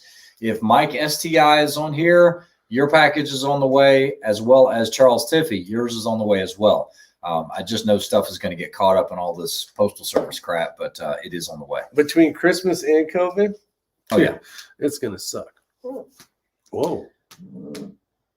You know, and that's another one. I've had a couple of the Valdata scopes, the IOR Valdatas, and they worked okay for me. I know there's a lot of guys that like those scopes. I'm not saying I don't like it, but the scope that I have, I did have some tracking issues with it. No price on the belt. The price on the belt is going to be under $70. I can tell you that. I'm going to try to get it even lower. It's like I said, we're still using the Austria Alpen buckles, the Cobra buckles. I think that's the way to go. But like I said, I'm trying to offer everything at a good price that I think I can. Andrew. Maybe they'll deliver some ballots with that package. Yeah, maybe so. I bought the Strike Eagle for $450. Great value. Yeah, it's going ballistic. I've heard really good things about the new Strike Eagles. Not like the old Strike Eagle 1-6, which I have one of those. You have the 1-6 or 1-8? 1-8. Yeah, originally it was a 1-6 Strike Eagle for 3-gun, and then they came out with the 1-8. And so I think that whole Strike Eagle line, you know, the glass was not the greatest on it, but it was okay glass, and the price point was good. Was great actually, because no one was offering. And they were almost, I don't know, almost a package deal where it was coming with a little cantilever mount. Yeah, yeah, it was a good deal. Yeah, before cheese. Ballistic coefficient DW. Oh, you're talking about for the Vortex round? You know what BC means. I don't know what it means for the Vortex round. I have no idea. Better Creedmoor. I personally like sextants as my units. Tank Frank. What's up, Tank Frank? And so this is definitely somebody that was in the Navy or something like that. He's using sextants. If you guys know what a sextant is. Yeah, Tim was in the Navy. Yeah. In the Navy. Better Creedmoor. Did they really name it Better Creedmoor? 6.5 Better Creedmoor? There's no way. There's no way. U.S. standard foot. Silver Fox says it's very clear tonight. That's because you took a damn nap. You lazy bones. They explained it in their podcast. BC, Better Creedmoor. Wow. Wow. Okay. Holy shit. Well, there's that. So it's a 6 BC? Better I guess 6.5 BC. No, 6.5. Oh, 6. It's a 6.5. Oh, it is a 6.5. Yeah. Wow. So for precision 22 long rifle competitions, is the practice to 0 at 50 and then use a negative hold versus dialing on closer up targets, or something different? No, B. Malloy, you won't be using negatives. If you 0 at 50, even at 35 yards, you're not going to be holding. I'm going to give you some examples here. Let me grab my. You go ahead and keep talking, and I'm going to give you some real world examples. I could have grabbed my Kestrel and had it in there. This will be faster than the Kestrel. Faster. Where is this? Let's see. Star charts for a scope. Oh, he's got the Arkin. Elster. Star charts for the scope. DW's got the 6x18x44 Vortex Crossfire 2. Kick myself for not buying a 50. Do you guys have any experience with the Arkin optic scopes? I don't. I've heard great things, but I haven't spent much time with one. Come on, Slow Bones. Okay, so this is the thing. If you're using a 22 long rifle and you have a 50-yard 0, okay? Let's just go ahead and do this. All right, so you've got your 22 long rifle. Hey, just give me the damn thing. And we're going to go ahead and angle that barrel up. All right, this is going to be your line of sight. This will be your 50-yard 0 out, and we'll just say it comes back in wherever it comes back in. We'll just say this is 50. What he's asking about is using negative holds inside of 50, okay? So at 50 yards, you're going to be 0 elevation, 0 windage if you've zeroed that 22 at 50 yards. You're still going to be holding 0, 0 all the way to about 30 yards, somewhere in there. The difference is going to be negligible even on those small targets. If I go ahead and change this step, I am not going to get into negative holds, which you're basically talking about. Up is what you're talking about, is at 25 yards. I've only shot 2, but all of our matches, the targets were at 30. We zeroed at 50, but the targets were at 35 or further. Now, if they're going to be really evil, they will do I don't even know if it's possible, if it's allowed, a 10-yard target. A 10-yard target is going to be about 4 mils up. Okay. So, but the only difference is 0.2 of an inch. Okay. It's really, really small. So you're not going to be, I don't think I'm going to see any matches, because you start getting into safety issues when you start shooting steels that close. Maybe they'll have paper or something like that, but we haven't had to dial it. But do it with a 100-yard 0, and you're going to have a lot of stuff that you'd normally compete in within the negative. Yeah, and it's not a negative hold like you're thinking in the reticle, because you've got to go up. What's that? What do you need? Turn it to 100 as a 0. 100 is a 0? Yeah.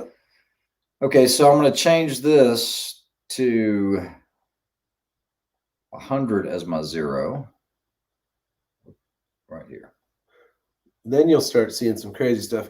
The first time we got ready, what did we get ready for? It was 100. We did a 100-yard 0 on something. So 100-yard 0 shooting Center X ammo, 0, 0 at 100. Yeah, right. You're going to keep going down as you go inside. So at 50 yards, you're going to be down 2.1 mil radians, or about 4.8 inches. It doesn't start getting back to a close 0. It never does, actually. Right here, 10 yards. Oh, it doesn't even matter. Yeah. So, well, I mean, it does matter, but yeah, I think 50 is going to be okay for anything you're going to do. F3R is a solid mount. Installed my first on a full custom 6 Creedmoor. Couldn't be happier. Awesome. That's good to hear, Brandon. I'm very happy about it. I like to buy American-made scopes, Todd Schmidt says. With Japanese glass.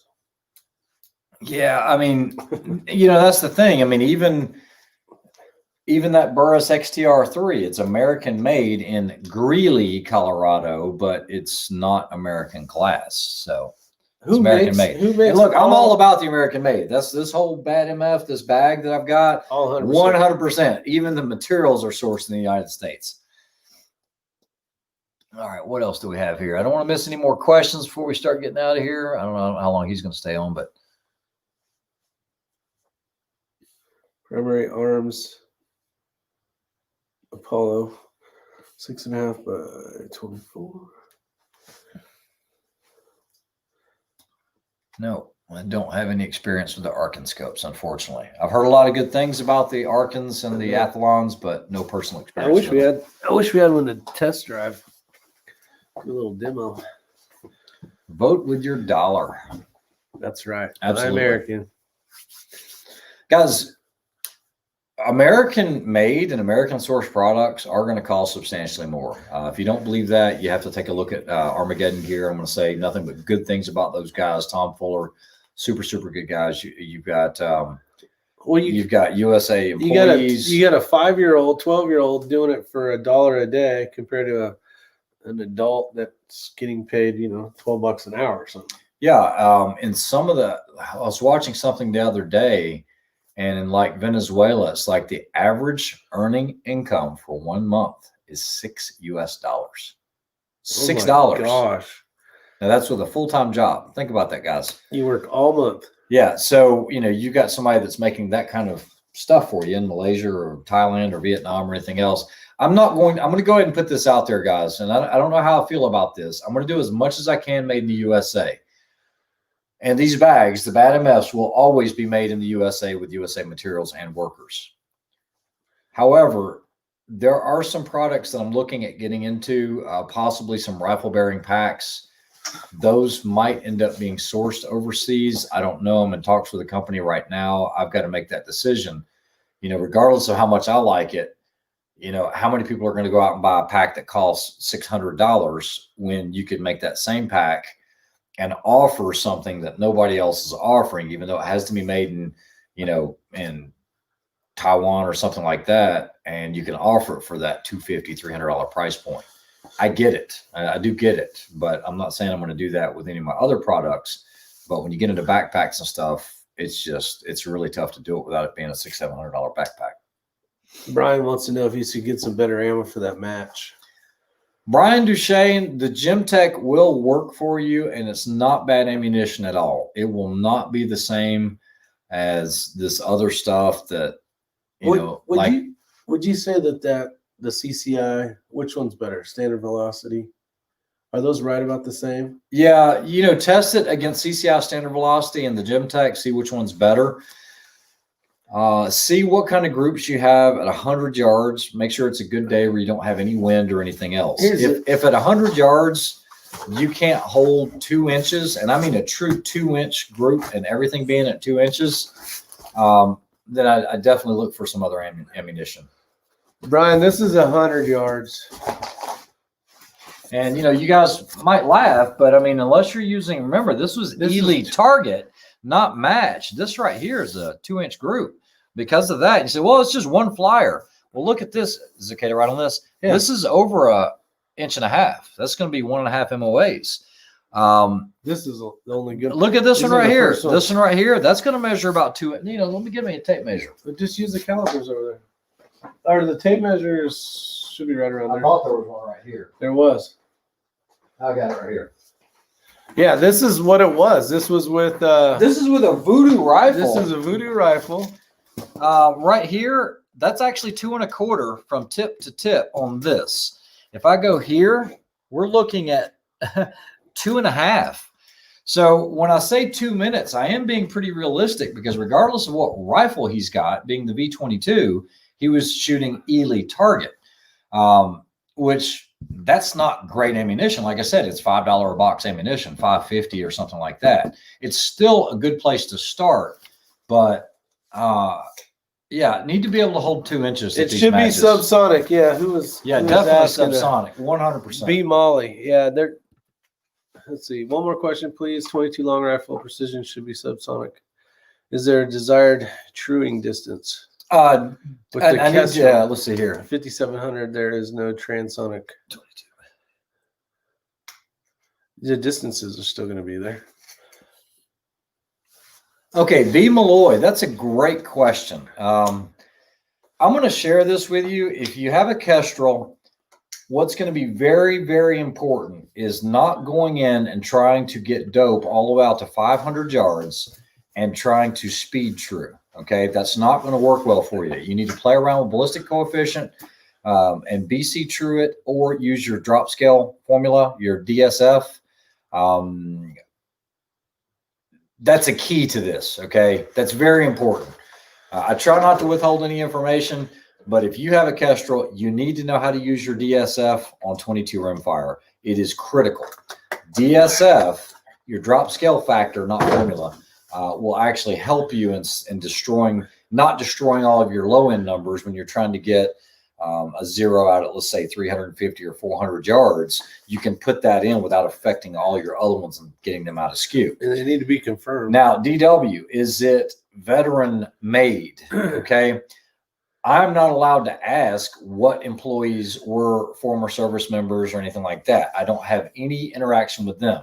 There are two owners of the company that are making this bag for us, and both of them are veterans. One was actually a pilot, and he flew Chinooks, and the other one, I can't say what he did because I honestly don't know what he did, but I know they both served, and I just don't know what the employees' situations are in there. It's not like, oh, were you a veteran? Were you a veteran? I'm not going to do that. Yeah. Frozen Framer, thanks for showing up. But they're all made in Western North Carolina. Yes, they are. Mills River, North Carolina. Mills River. There was a question out here. What drove you to go with the 6BR?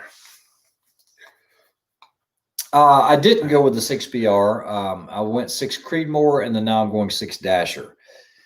The 6BR and the 6 Dasher are going to be very similar. The advantage of the 6BR is going to be being able to source those cases, like from, I think, Lapua. Lapua makes 6BR. There's some companies that make it where 6 Dasher, I think you're pretty much stuck, unless you want to fire for them, you're pretty much going to be stuck with the. Oh, you had originally were going to go with the I was going to go BR. And then you talked to Proof. And then, yeah, and then I have this barrel coming. Gotcha. And if it turns out well, then what I'm going to do is the rifle that I had Kenny with Desert Precision Gunworks do in 6 ARC, I'm just going to go ahead and literally bite the bullet and switch that one over to 6 Dasher. You said literally bite the bullet. Literally bite the bullet. So the only way to literally do that is to bite the bullet. Yeah. You mean buy the bullet. Bite the bullet. I actually ordered another barrel for my 6 Creed. Okay, so a gun guy. I believe you because I know you. I've met with you. I've had breakfast with you. That is rare. To truly take a 10-22 at 100 yards and shoot like a 10-shot group and it be 1.2 MOA, that is outstanding. That is very outstanding. After seeing the results from the Lapua Center here at 100 meters in a tunnel with no wind, no exterior factors or anything like that. Except gravity. Hold on just a second. I don't want to guess on anything. I'm going to tell you guys here in just a second. Tip to tip, Tim Davis. Yes, tip to tip, buddy. Yeah, 1.2 is a great shooting. 10, no way. He said 5 shots. You are not accomplished shooter. You are accomplished teachers. Okay, so the Voodoo V22 with the best lot of Lapua Center X, a 20-shot group in a controlled environment in a tunnel at 100 meters, which of course that's slightly more than 100 yards, is 1.1 inches. That is what my rifle is capable of. And you're talking about something that's a competition rifle, grade rifle. They told me those numbers are outstanding. And for that, I mean, that puts it in real world perspective. You hear guys talking about their 22s and their CZs, their 455s and their 457s shooting half minutes at 100 yards. There's something that, look, I'm not calling you guys out, but I'm just saying, it's like what KB32 says, show me. You shoot a 10-shot group and you're saying you can hold a half minute with a 22, show me. Because that's good shooting. Yeah. No, it's impossible shooting almost. Have you tested any of the Lapua Midas? John, quick answer is that barrel, even though it's pretty much brand new, meaning it only has a few hundred rounds through it. I'm just getting one ready so that when it does burn out, I'll have one. Now, they did give me the option to try different Lapua ammunition, okay, from the Midas Plus to all the stuff that's crazy expensive and $20 a box.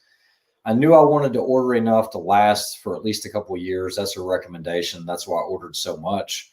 Well, you're also looking at a huge increase in price when you go from something that's, Cinerex price to something that's like that Ely 10X price, which is almost like $20 double. a box. Yeah, it's double. So, yeah. Basically.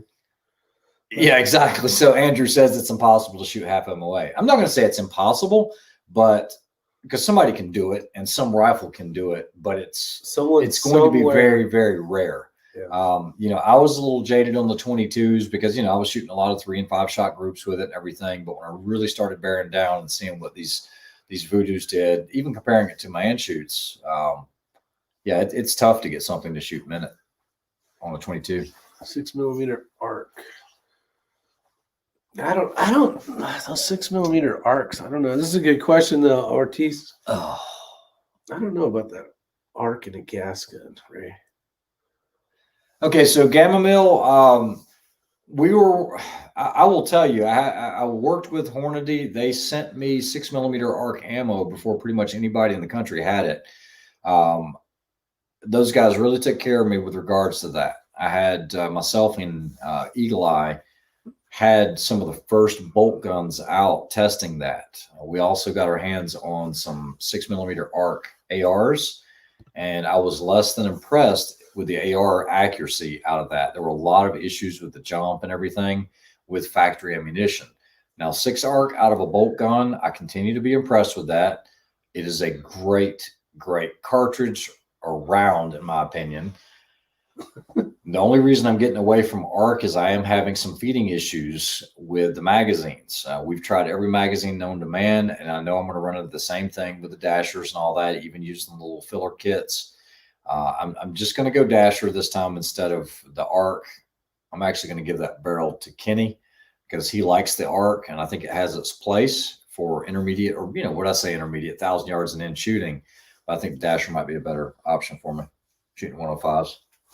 Yeah, we'll see. All I know is you need to get that PRS. I know it doesn't answer your question, but PRS rifle rocking and rolling. Because read from that, I probably wouldn't do 6 arc personally in a gas gun. Yeah, between Coda Boys and quite a few others, plus all the videos that I've seen, they're not impressive groups at all. Does Ely 10X shoot as well or better than the Lapua Cinerex? It's twice the money. Ely 10X. And I don't like the wax buildup on it. Well, that's because it's stride. Ely 10X can shoot better than Midas. But then again, your rifle might not like it. What you're going to learn is there's so many different variables here with 22 long rifle that you can't control. You're going to be at the mercy of them. I've shot a lot of the Ely, and it shoots great. It does shoot lights out. But once again, you get into that lot number and everything else, even within Ely 10X. For the value and being able to train, I think Cinerex is a good compromise. You're paying anywhere from $12 to $15 a box. More than likely, it's about $12 a box. I'm not willing to spend $20 for a box of 50 rounds of 22. No. That gets really pricey. Yeah, I mean, if you were like a sponsored shooter and you had free ammo and if you're lucky, you can get it for 18. But yeah, Pistol Pete, use the rods. I don't use the snake for anything. Unless I'm like, I don't use bore snakes. Yeah. Do you guys ever use? Nope. So bolt, yes. AR, no. For 6 arc, that's what I'm going to stick with right now. And Gamma Mill, this is not just me, just supposing. We've looked at a lot of the jumps. The freeboard jump was just too great. I think I had 120 thousandths jump. Also, the ammo that was initially released by Hornady on the 6 arc, they did have some issues with that. Actually had quite a few issues with it. I think that's been reworked. So we'll see. I mean, even with the higher end barrels, even proof barrels and all of that, I mean, it was hard to get anything that was close to 1 minute. It was a minute and a half or so. How many bags do you have to sell? Purchase TacCom HQ structured barrel and review it for the channel. So that's a good question, Ariel, but these bags are not going to be,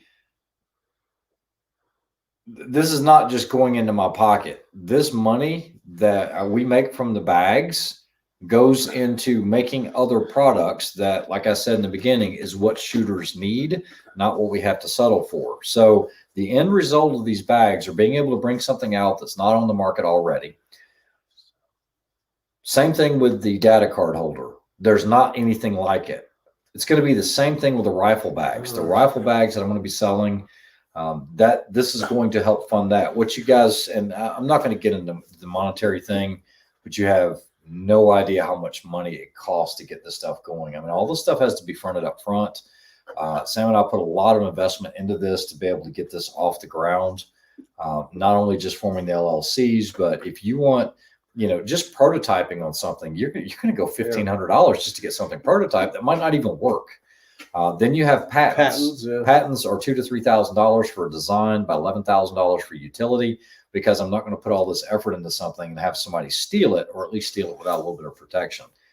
So to answer your question, I just, the way that was worded, this just kind of struck me kind of wrong, because if I wanted a TacCom barrel, I'd go out and buy it, but I don't want a TacCom. The thing is it, if it is what everybody says it is, you're going to see everybody shooting them, okay, regardless of the price. Yeah. If it's that much of a difference between shooting a structured barrel and a conventional barrel, then every single pro shooter is going to be running that barrel, because they can't be beat because they're running a structured barrel. Okay. There's no other way for me to say that. I don't want it to come across wrong. Yeah. It's not like you run cheap stuff. I mean, you run the good stuff to. Yeah. I mean, just even what, you know, Rick's got in that right one. Here. Oh yeah. The unicorn rifle. I mean, that's, or not unicorn, whatever you call that thing. I mean, it's what it is. Skittle, but that's a full custom rifle. If spending an extra, how much is the extra on it? What's that barrel? $1,800? Just the action was. No, how much is this TacCom structured barrel? Oh, I don't know. I didn't even look. Yeah, I think it's like $1,800 or $2,000. Okay. Well, in the grand scheme of things, that is a lot of money. But when you're that much in debt for a rifle already, spending that extra little bit of money is not going to matter if it's that big of a difference. So that's like, I just, you know, like I said, I'm not trying to be hard-headed about this, but if it's revolutionary, it'll make it. It'll do it. It will win everything.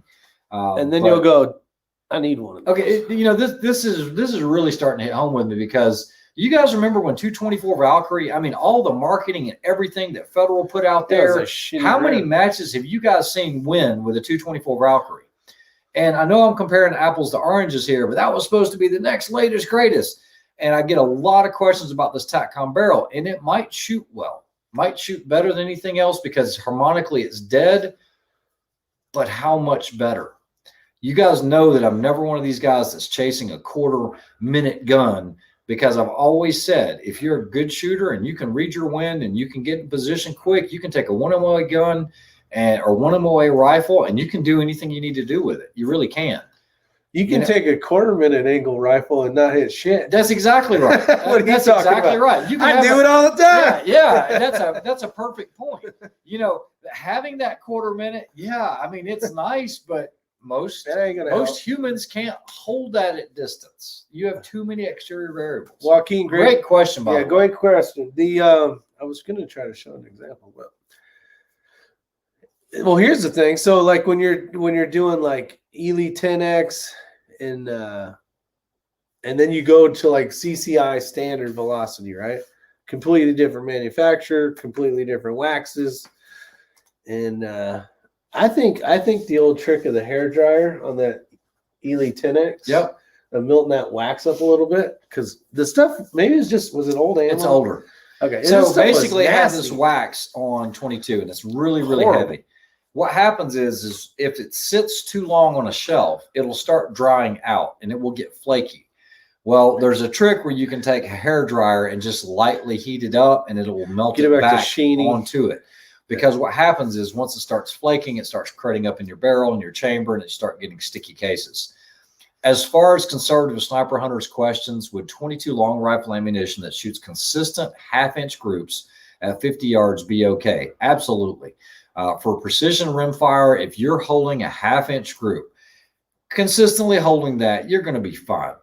Half-inch group is actually very respectable. For what? If I think you're holding 3/4-inch groups at 50, I think you'll be okay. This was the load data development. Okay. That's the first time I've seen that. Yeah, this was yesterday. I thought you were grabbing something for these guys. I was trying to. Got Ariel said I was mostly joking. Would love independence. Here's the 6th Creedmoor. All right, let him show this. So I don't even know. I haven't even measured any of this stuff out. These were supposed to be different grains of Shooter's World, but since the Chrono got shot, obviously that didn't work out. But you got good ones and you got bad ones. I mean, a lot of it's me, some of it's the ammo I'm making. But hell, this is the same bullet that would fly out to 1,200 yards and hit a piece of steel. But maybe the steel's got to be bigger, you know? Tell me which group is the best, right? Then I'll show these. Riding the Wave says you should take this live stream stuff and start a podcast. As much driving as I do, I could learn quite a bit in a short time. We appreciate that, Riding the Wave. I know nothing about podcasts or anything else. Like I said, Rick showed me how to even do this live stuff. I don't get on the live that often.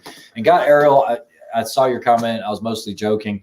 I didn't want you to take what I said the wrong way. But I didn't get into this bag stuff to make the money. It was to bring other products to the market, and it's got to basically pay for itself. And I just want people to understand that. It's stuff we can't find. So he's like, I'll bring it. He's your 6 friendly neighborhood dealer. I got one question for you. Just kidding. Larry Funk, you're absolutely right. It does take a certain number of rounds to get the current load lube coated out in the bore. Guys, and anytime I'm wrong, I'll admit it. When I first got into this 22 stuff and I was comparing the RPR to a CZ, I'd shoot 5 and I'd burn 1. I'd shoot 5 of another ammo and burn 1. You can't burn 1. I already knew there were you have to get that wax in there. But what I didn't realize, and this is from some of the top shooters in the country, is when you switch from one type of ammunition, let's say Lapua Center X, and now you want to compare it to Ely, you need about 20 rounds of that other one before you start looking for groups. That's how many rounds really needs to go through there, and that wax consistency, that beeswax or whatever type of wax they're using, starts to get full coating in there. I've been told 20 rounds is a good place to start. 5 is not going to cut it. Well, you know what's crazy? What's that? So I've been shooting that Ely 10X. Yeah. Right? Remember that group you said that was the best? Yeah. That was straight out cold barrel. Using what did Kreidemann have? What was that stuff? Ely. Yellow stuff? Ely Target. Ely Target. Yeah, I'm sure that wax is the same. Yeah, so that doesn't even, I was thinking it was the Center X stuff. Yep. What's a good 22 rifle you'd recommend for the price? Right there, 2 of them. No, he says he needs a reliable semi-auto one. Over here. How are you going to beat a 1022? It's right there. I would never recommend that. I would recommend a 1022. A regular one. That's not Attack Solutions. That's a 1022, though. Yeah. I'd go with a 1022. I think that's a great semi-automatic. The rotary mags have been around forever. Go ahead. For accuracy or for fun? What did he say? He's just said reliability. Didn't he? I don't know. Man, I tell you what. The Marlin Model 60, I got 3 of those. Grew up on one of those. Killed bazillion squirrels with it. That thing is a tack driver for a semi-auto. It doesn't have the cool mag. Everybody runs a 1022. If you go to I was shooting before there was a Ruger 1022 though. I didn't like. I'm like, that little thing looks like a little mini carbine or something.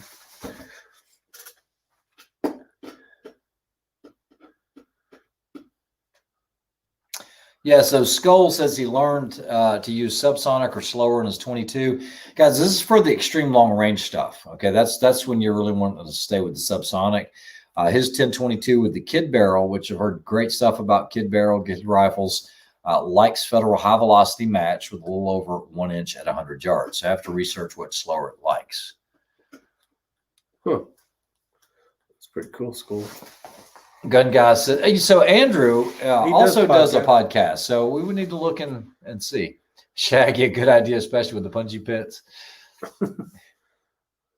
Let's see, I don't want to miss any more. It's like your brush running out of paint before the end of your stroke. Yeah, there you go. You don't have that full coating of beeswax in there. 1022s are classic, accuracy 2. Going ballistic, Volquartsen. Yeah, absolutely. You know, and they make great upgrades for every 22 around. But I think a 1022, just a good, reliable, semi-automatic 1022 will probably suit your needs. The M&P 1522 for an all-around 22. That's a great thing to bring up. I think personally, I love that you can run those like you're doing 3-gun practice. They have their place. Yeah, I think it's a great trainer. I've had a problem with a couple of the M&P 1522s is when you're playing around with suppressors a lot and you go to unscrew that faux muzzle brake flash hider off on the end of it. It is easy if you're not using a barrel vise or something. I've seen people wring the barrel off in the action.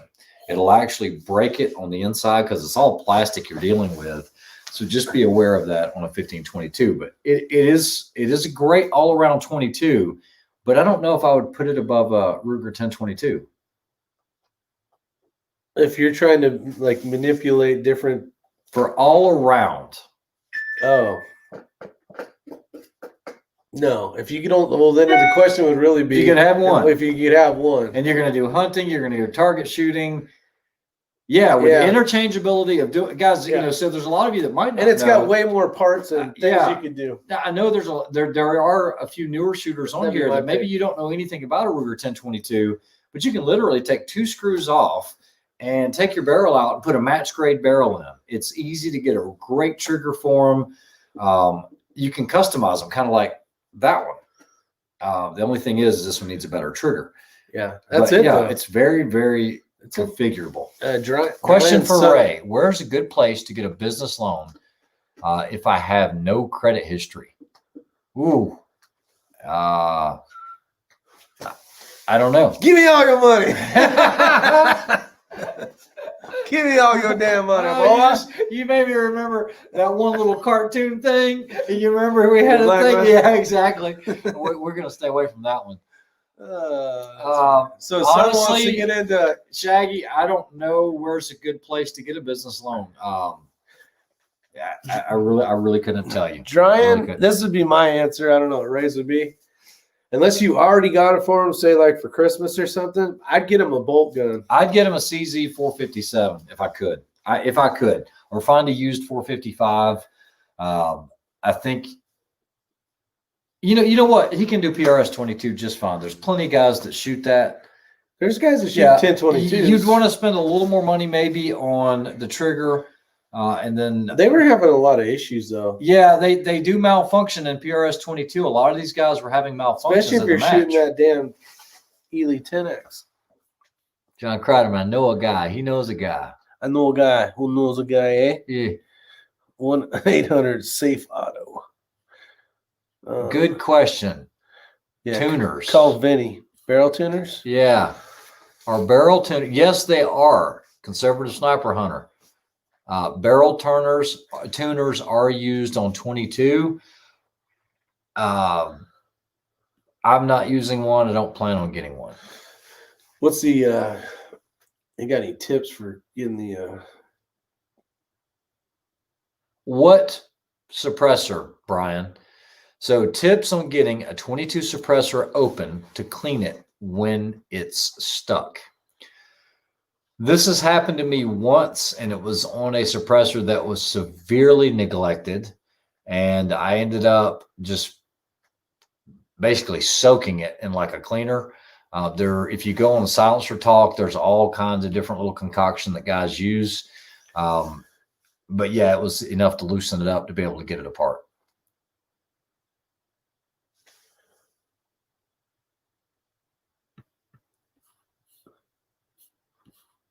No 1022 for this old dog.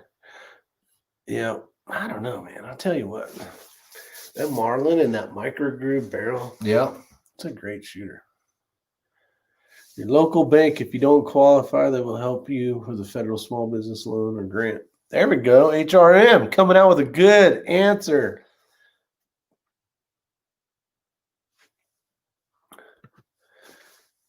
Marlin 39A.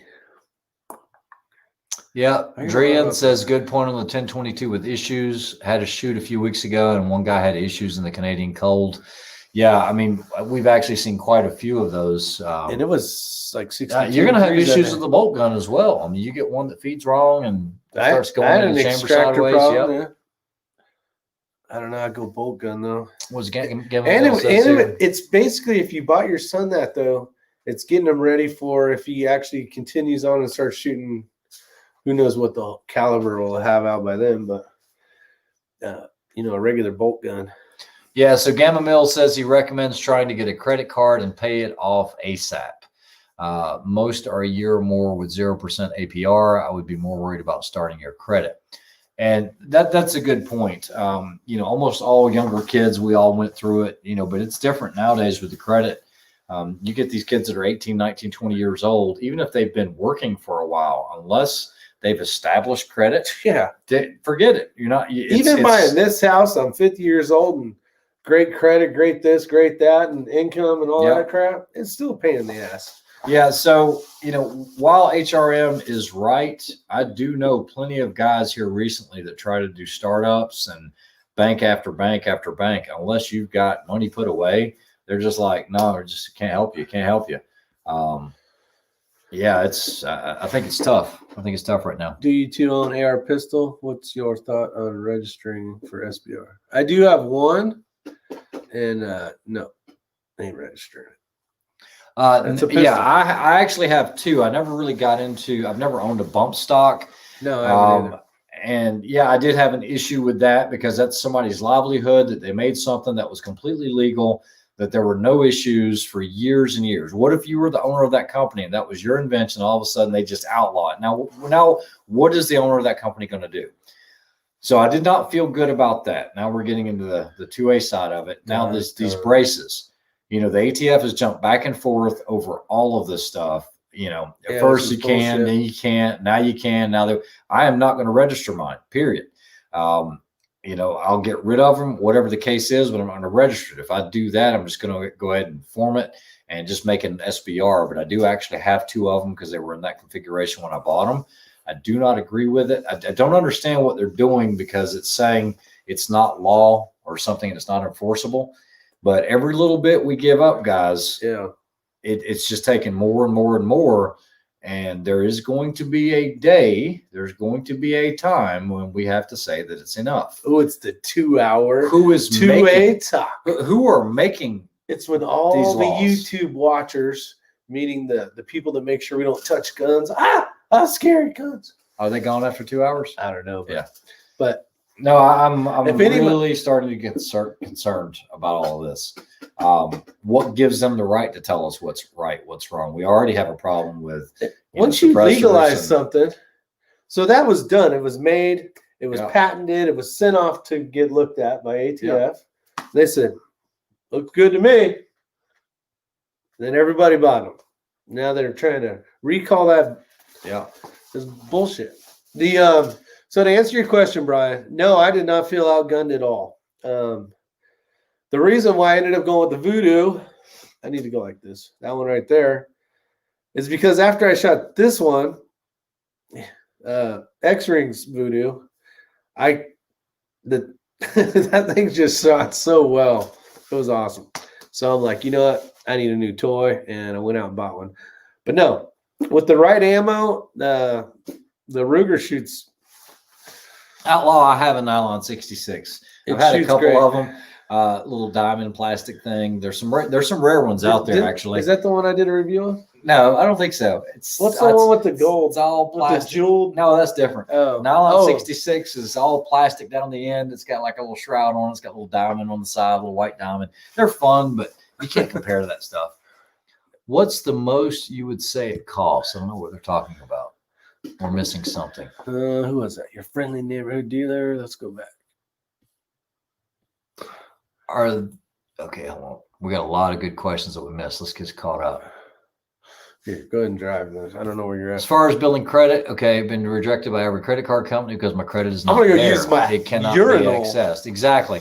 So, Shaggy Rifleman, I do have some guys that, you know, people that I've known, or even I have daughters that, you know, just establishing credit and everything. So, get you like even if it has to be prepaid, get you like a $500 credit card. And I'm like, yeah, I don't like credit. I don't like to mess with credit, but it's a necessity nowadays. If you can't pay cash for it, get you a $500 credit card. You can't keep a zero balance on it. You got to buy something, pay it off, buy something, pay it off. After about a year, you're going to start establishing that credit. They're going to offer you more. They'll extend that line of credit, and that's how you're going to build that credit. It will help. Don't close the account out. Closing an account out is actually going to be detrimental. So even if it's paid off, just try to get it paid off every single month and never, ever be late.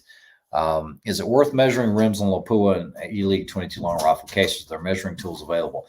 Yeah, conservative sniper hunter, there are a tremendous amount of tools that guys have available to measure all these 22s. It's not worth that to me. This is not an Olympic style match. I don't even know if those guys do it, but there are guys that are getting really crazy with weighing all their bullets with the 22s. I mean, they sort everything.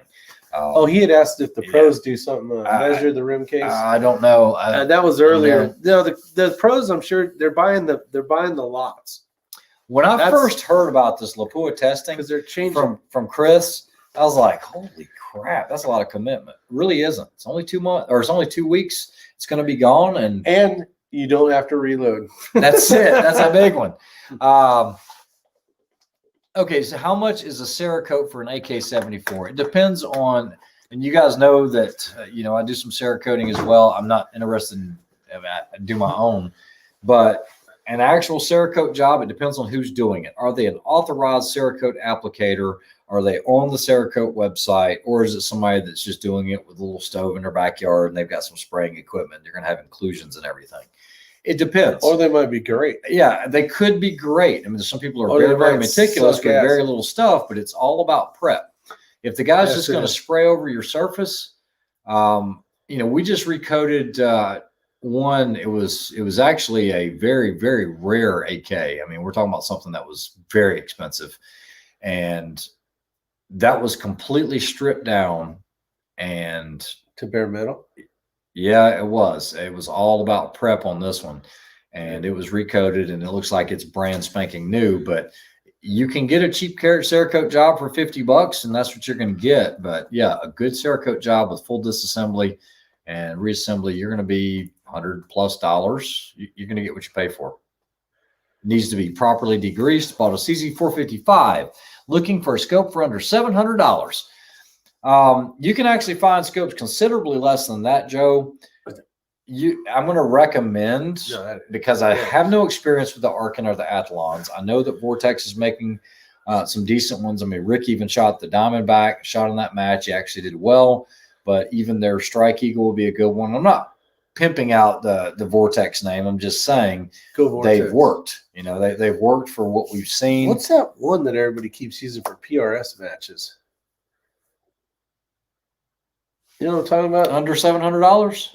I don't know if it's under 700. There's one that's right above the Diamondback. It's like that's $399 MSRP.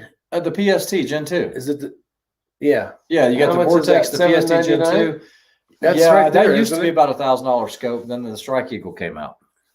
So let's see if we can get caught up here. Trying to answer all you guys' questions.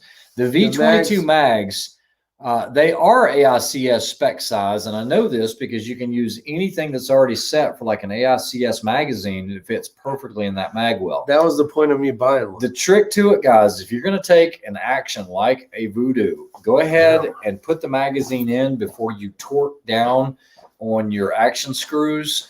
Know your action screw number, whether it's 65 inch-pounds or whether it's running 45, and it'll help with a lot of fitment issues. A lot of places are going to charge $50 to $100, $150 for Cerakote job, regardless of what it is. That's exactly right, Shaggy. And let's see. That's how I got his credit started. 1 car loan, then credit cards. Now I have 10. 1 car. Strike Eagle, 5 to 25. There you go. There you go. So 15 round. This is the V.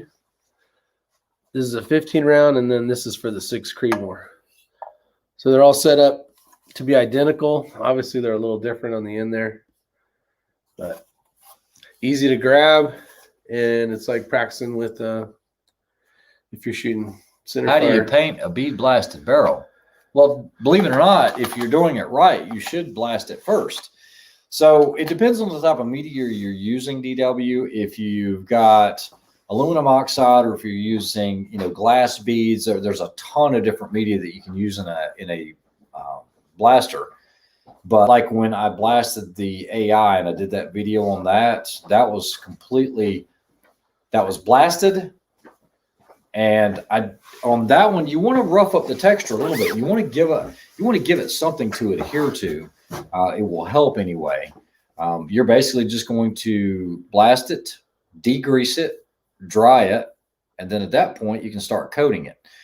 You don't want to touch it with anything that's non-gloved. You want to make sure that you're not getting any oils on it. It's all about the prep work. You might even want to spray it down with acetone like I did in the video, just to make sure, because in a little bit it's going to compromise the finish. Drew wants to try the thermochromatic paint. It's the one that changes the colors and the temperatures. Winter will be white, and the warm weather, ODs and browns on my rock crawler. That's actually pretty cool. That is cool. I know that stuff's going to be very expensive. That 224 Valkyrie mags for the 6 arc, isn't that what was working? Yes. On the bolt gun? Yep. And then Andrew again, guy, says the Viper line of Vortex scopes. Yeah. I was thinking about painting that truck with Rust-Oleum rust converter.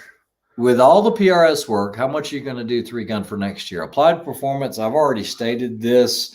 I am not planning on shooting much of any 3-gun next year. It's mostly going to be long gun.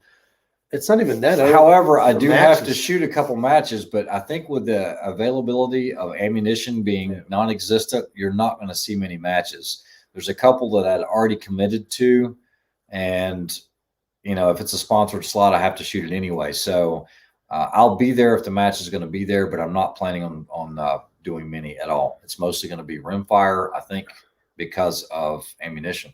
I'm not even doing any center fire right now, but I will. He's not, and he's not loading. No, I'm not right now. I'm like, hey, you want to go do some reload? Hey, it's total immersion right now. It's just center fire. It's just a rimfire.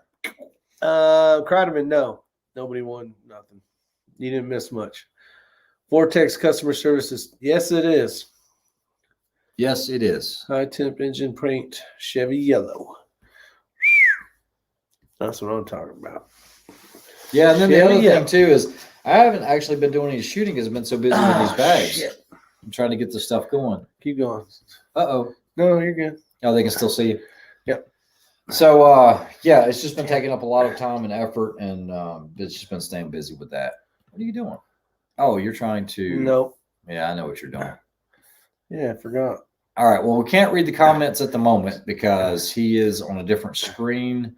It only takes 2 seconds. It's only going to take him just a minute or two. And for those that are still here, we'll try to answer any more questions that we can. All right. Yeah, I'm worried about the USPSA for next year. I tell you what, the tough part is, even if you wanted to shoot matches, a bunch of 3-gun matches, I don't see there being as many matches. There was who did I talk to? They were saying that they might hold less matches and then also less round count. So just to help more people out from trying to being able to go have fun for the for a day on a Saturday or whatever, but not having ammo. I mean, people are they want their supply at home in case who knows what happens, right? And but they still want to go out and have fun. So yeah, Outlaw Josie Wells.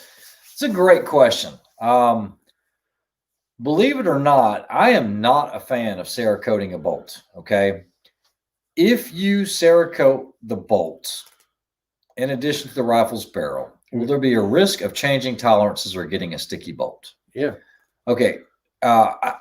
It's making it fatter. The problem I have with Cerakote on a bolt gun is you need to break it in considerably before you start trying to go to a match, because it will hang up on you. It will not feed smoothly until that Cerakote has worn off of the bearing surfaces. Exactly. And you start throwing oil to it, what you're going to find is it will start absorbing, the Cerakote will start absorbing the oil. It'll dry the oil out very early, and you'll start getting a sticky bolt again.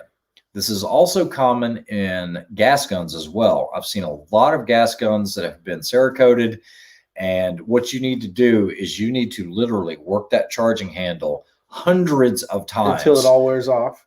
Yeah, because you need to get all the mating surfaces. I'm going to paint it all. I'm going to Cerakote this thing, and then I'm going to wear it the hell off. The center portion of the bolt on a bolt gun is not going to wear much. Okay, it'll be on the bottom side where the gravity is actually just resting on top of the receiver. But if you get any on the lugs or anything like that, that all has to kind of wear in. So it's not going to feel very smooth initially. I don't like it personally, not on my bolts. The receiver's okay. Be careful doing the receiver, because typically you'll get some on the inside, or a lot of guys do put it on the inside. But the exterior of the receiver, the barrel, just leave the bolt alone. I think you're fine. It's just one more personal preference. One more thing to possibly mess up. All right. Let's see here. Have I ever used KB coat or gun coat? Let's see. I think I've played around with it. It's a single part coating, coats almost the same as, and possibly tougher. Brian, I've messed with a lot of different coatings, and there's nothing that I've found that works as well as Cerakote for me. But it also depends on the application. There's so many different types of Cerakote, especially in the temperature. Yeah. When you're coating suppressors and all of this, you have a 500 temperature range. You got like a 1200. You got a 1800. It depends on the application. It really does. But I'm a huge fan of but why Cerakote. wouldn't? That's a good question though. Why wouldn't you just go to the highest one? Is it because the color?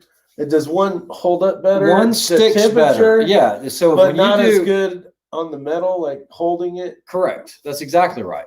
Okay. So, and that's a great question. Let's say this were a suppressor, and I've got 500 degree Cerakote on here, but I get the suppressor up to 700 degrees because I'm doing full auto testing or whatever. It's going to start bubbling and flaking, and actually you're just going to have a silver thing there. Off, yeah. Yeah. Actually, I have quite a few that way. We were durability testing. Now you still have up to 1200. That's going to be better, a lot better. But what you'll notice is, or what I've seen, is you can take something and hit it, and you can start chipping it a little easier. Okay. It's not as and you can't say, well, that's all down to prep work, because you can prep them the same way, do it properly, bake it on, and see some of these, the curing times are different. Some of them is air cured, some of them is heat cured. I need to get Wayne Hammer on here and talk about Cerakote. Yeah, so Wayne is very knowledgeable, very, very knowledgeable. If you guys don't know who he is, he used to work for MLS Customs. He's also extremely good at stipple work, and he's basically shown me everything that I need to know. He is a master Cerakoter, really is.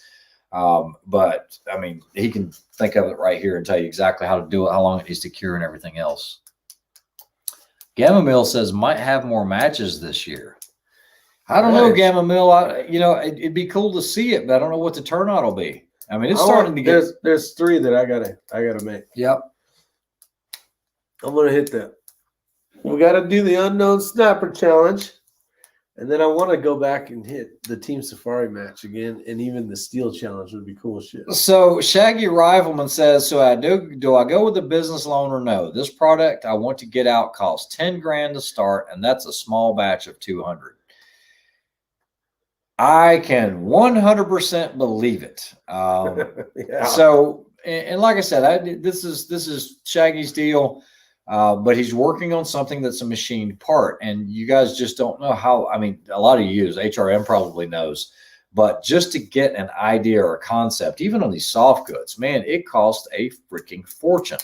And the only way you can get it down is to do more, but then that's ultimately more money. Yeah. You know, More investment. Right. I'm going to give you guys an idea. Here it goes. So on the Bad MF, this is something that hurt me.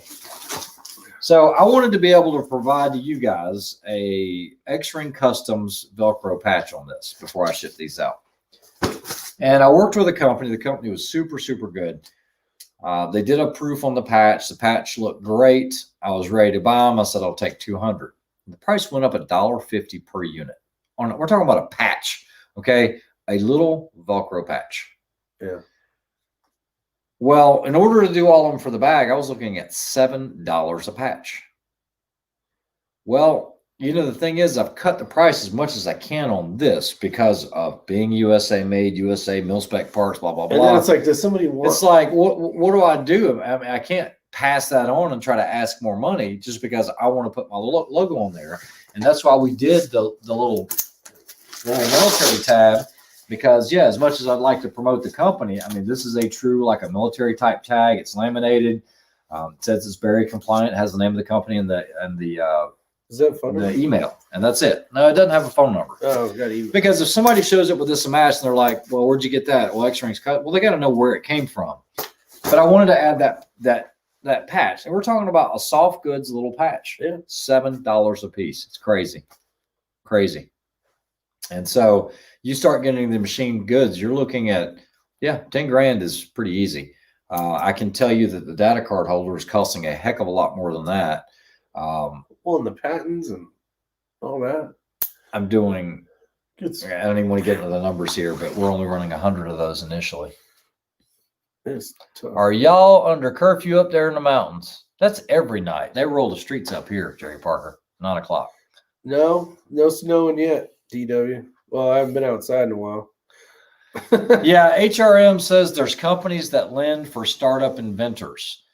There are. And guys, I will tell you, you know, Shaggy, this is really good information for you. When I started to do this, myself and Sam, we actually were approached about 5 different times for investors that wanted to put money into this product or this project. We declined on all of them. Gracious. I mean, we were thankful that they offered, but there's a key to it. You know, it takes money to make money. And of course, if they're going to loan the money, they want their return on it. Nobody was offering it for free per se.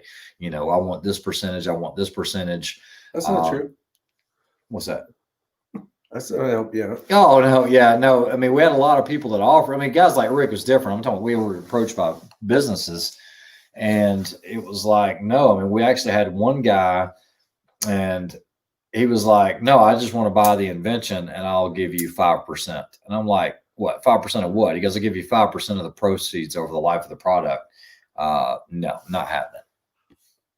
I'll take the risk. If I lose it, I'll lose it. Yeah, that's exactly right. We'll see you, Gamma Mill. You have a great evening. Adios, Ortiz. Why did you select the ACC over the ESS model for your rifle? Dun, dun, dun. Not yet, Joe Bender. Not yet. Probably tomorrow. That's what I was interested in. I had a chance to shoot one, liked it, and I ended up going with it. But the one thing I did not like about it was all the damn. I actually took the knobs off. Probably can't see it. You had a freaking heater in here. You just got to hit the button up, folks. 64. Well, just turn it up to like 68 then.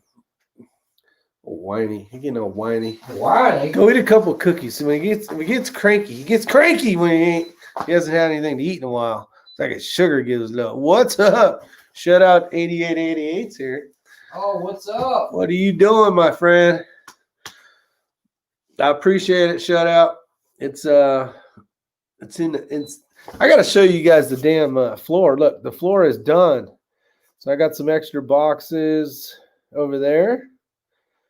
And I'm going to put those on the bench, actually. I know that doesn't make sense, but I want to put it on the sides where the the normal stuff is, but I finished that floor today. And trust me, I did not want to. Shark Tank. Yeah, Yukon 454 says you could go on Shark Tank. I think it's going to mean a lot more if you got to fight through it. Maybe find a couple investors, something. I don't know. Let's see. I believe the MDT now ships with the sunken adjustable screws. It might. I tell you what, they need it. That thing's a pain in my ass. Catches on everything. Rick, that's a mini. That mini split is so inexpensive to run. Set it on. Set on 71 and leave it alone. 71? Turn on. You look at you got it on 74. Well, there's nothing coming out of it but cold air. Oh, stop your damn madness, boy. I'm over here with a t-shirt. You talking about, it's so warm in here. It is warm in here. You're getting all whiny.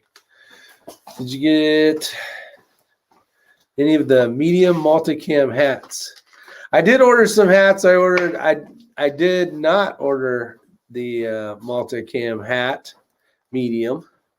Actually, that reminds me, I need to do that. I did order some more of the black. There were some people asking about those. So yes, Joe Bender, you are right. No, I need to order me a couple medium multicams. I can do that. Actually, I can't do that tomorrow. Tomorrow's Sunday. Hey, whatever happened to Sean Connery? I don't know. I haven't talked to him in a while. It's been a while. Hold on one sec. We're going to get crack-a-lack in here in a second.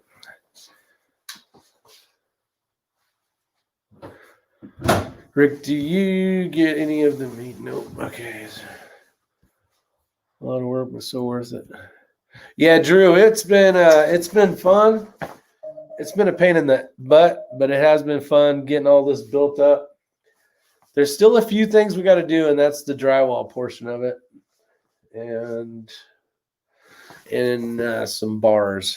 Other than that, we're done. We are done.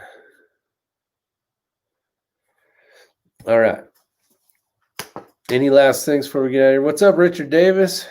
In Cashiers, North Carolina on vacation, and it's too cold to be out after dark.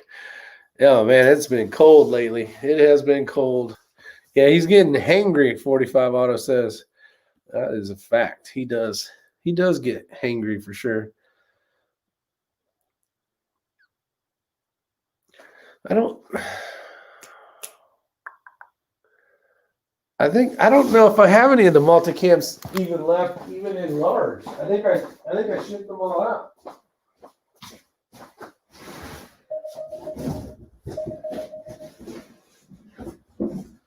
Yeah, those are all gone. The only ones I got is the red, white, and blue ones. Applied Ballistics, have a good night. Let's see. He wants to move to Montana because the weather is a lot like Denmark. Wow. All right. Well, you guys have a great night. I appreciate you showing up. There's a lot of people still watching. I went through this much tea. Normally I would chat till the tea's over with, but normally I'm drinking a half gallon, and this is a full gallon of sweet tea. So that's about my time. You guys have a great night. I hope you guys enjoyed. Hopefully you learned something, and I'll see you on the next one. Don't forget to hit that thumbs up button on your way out. Please. Night.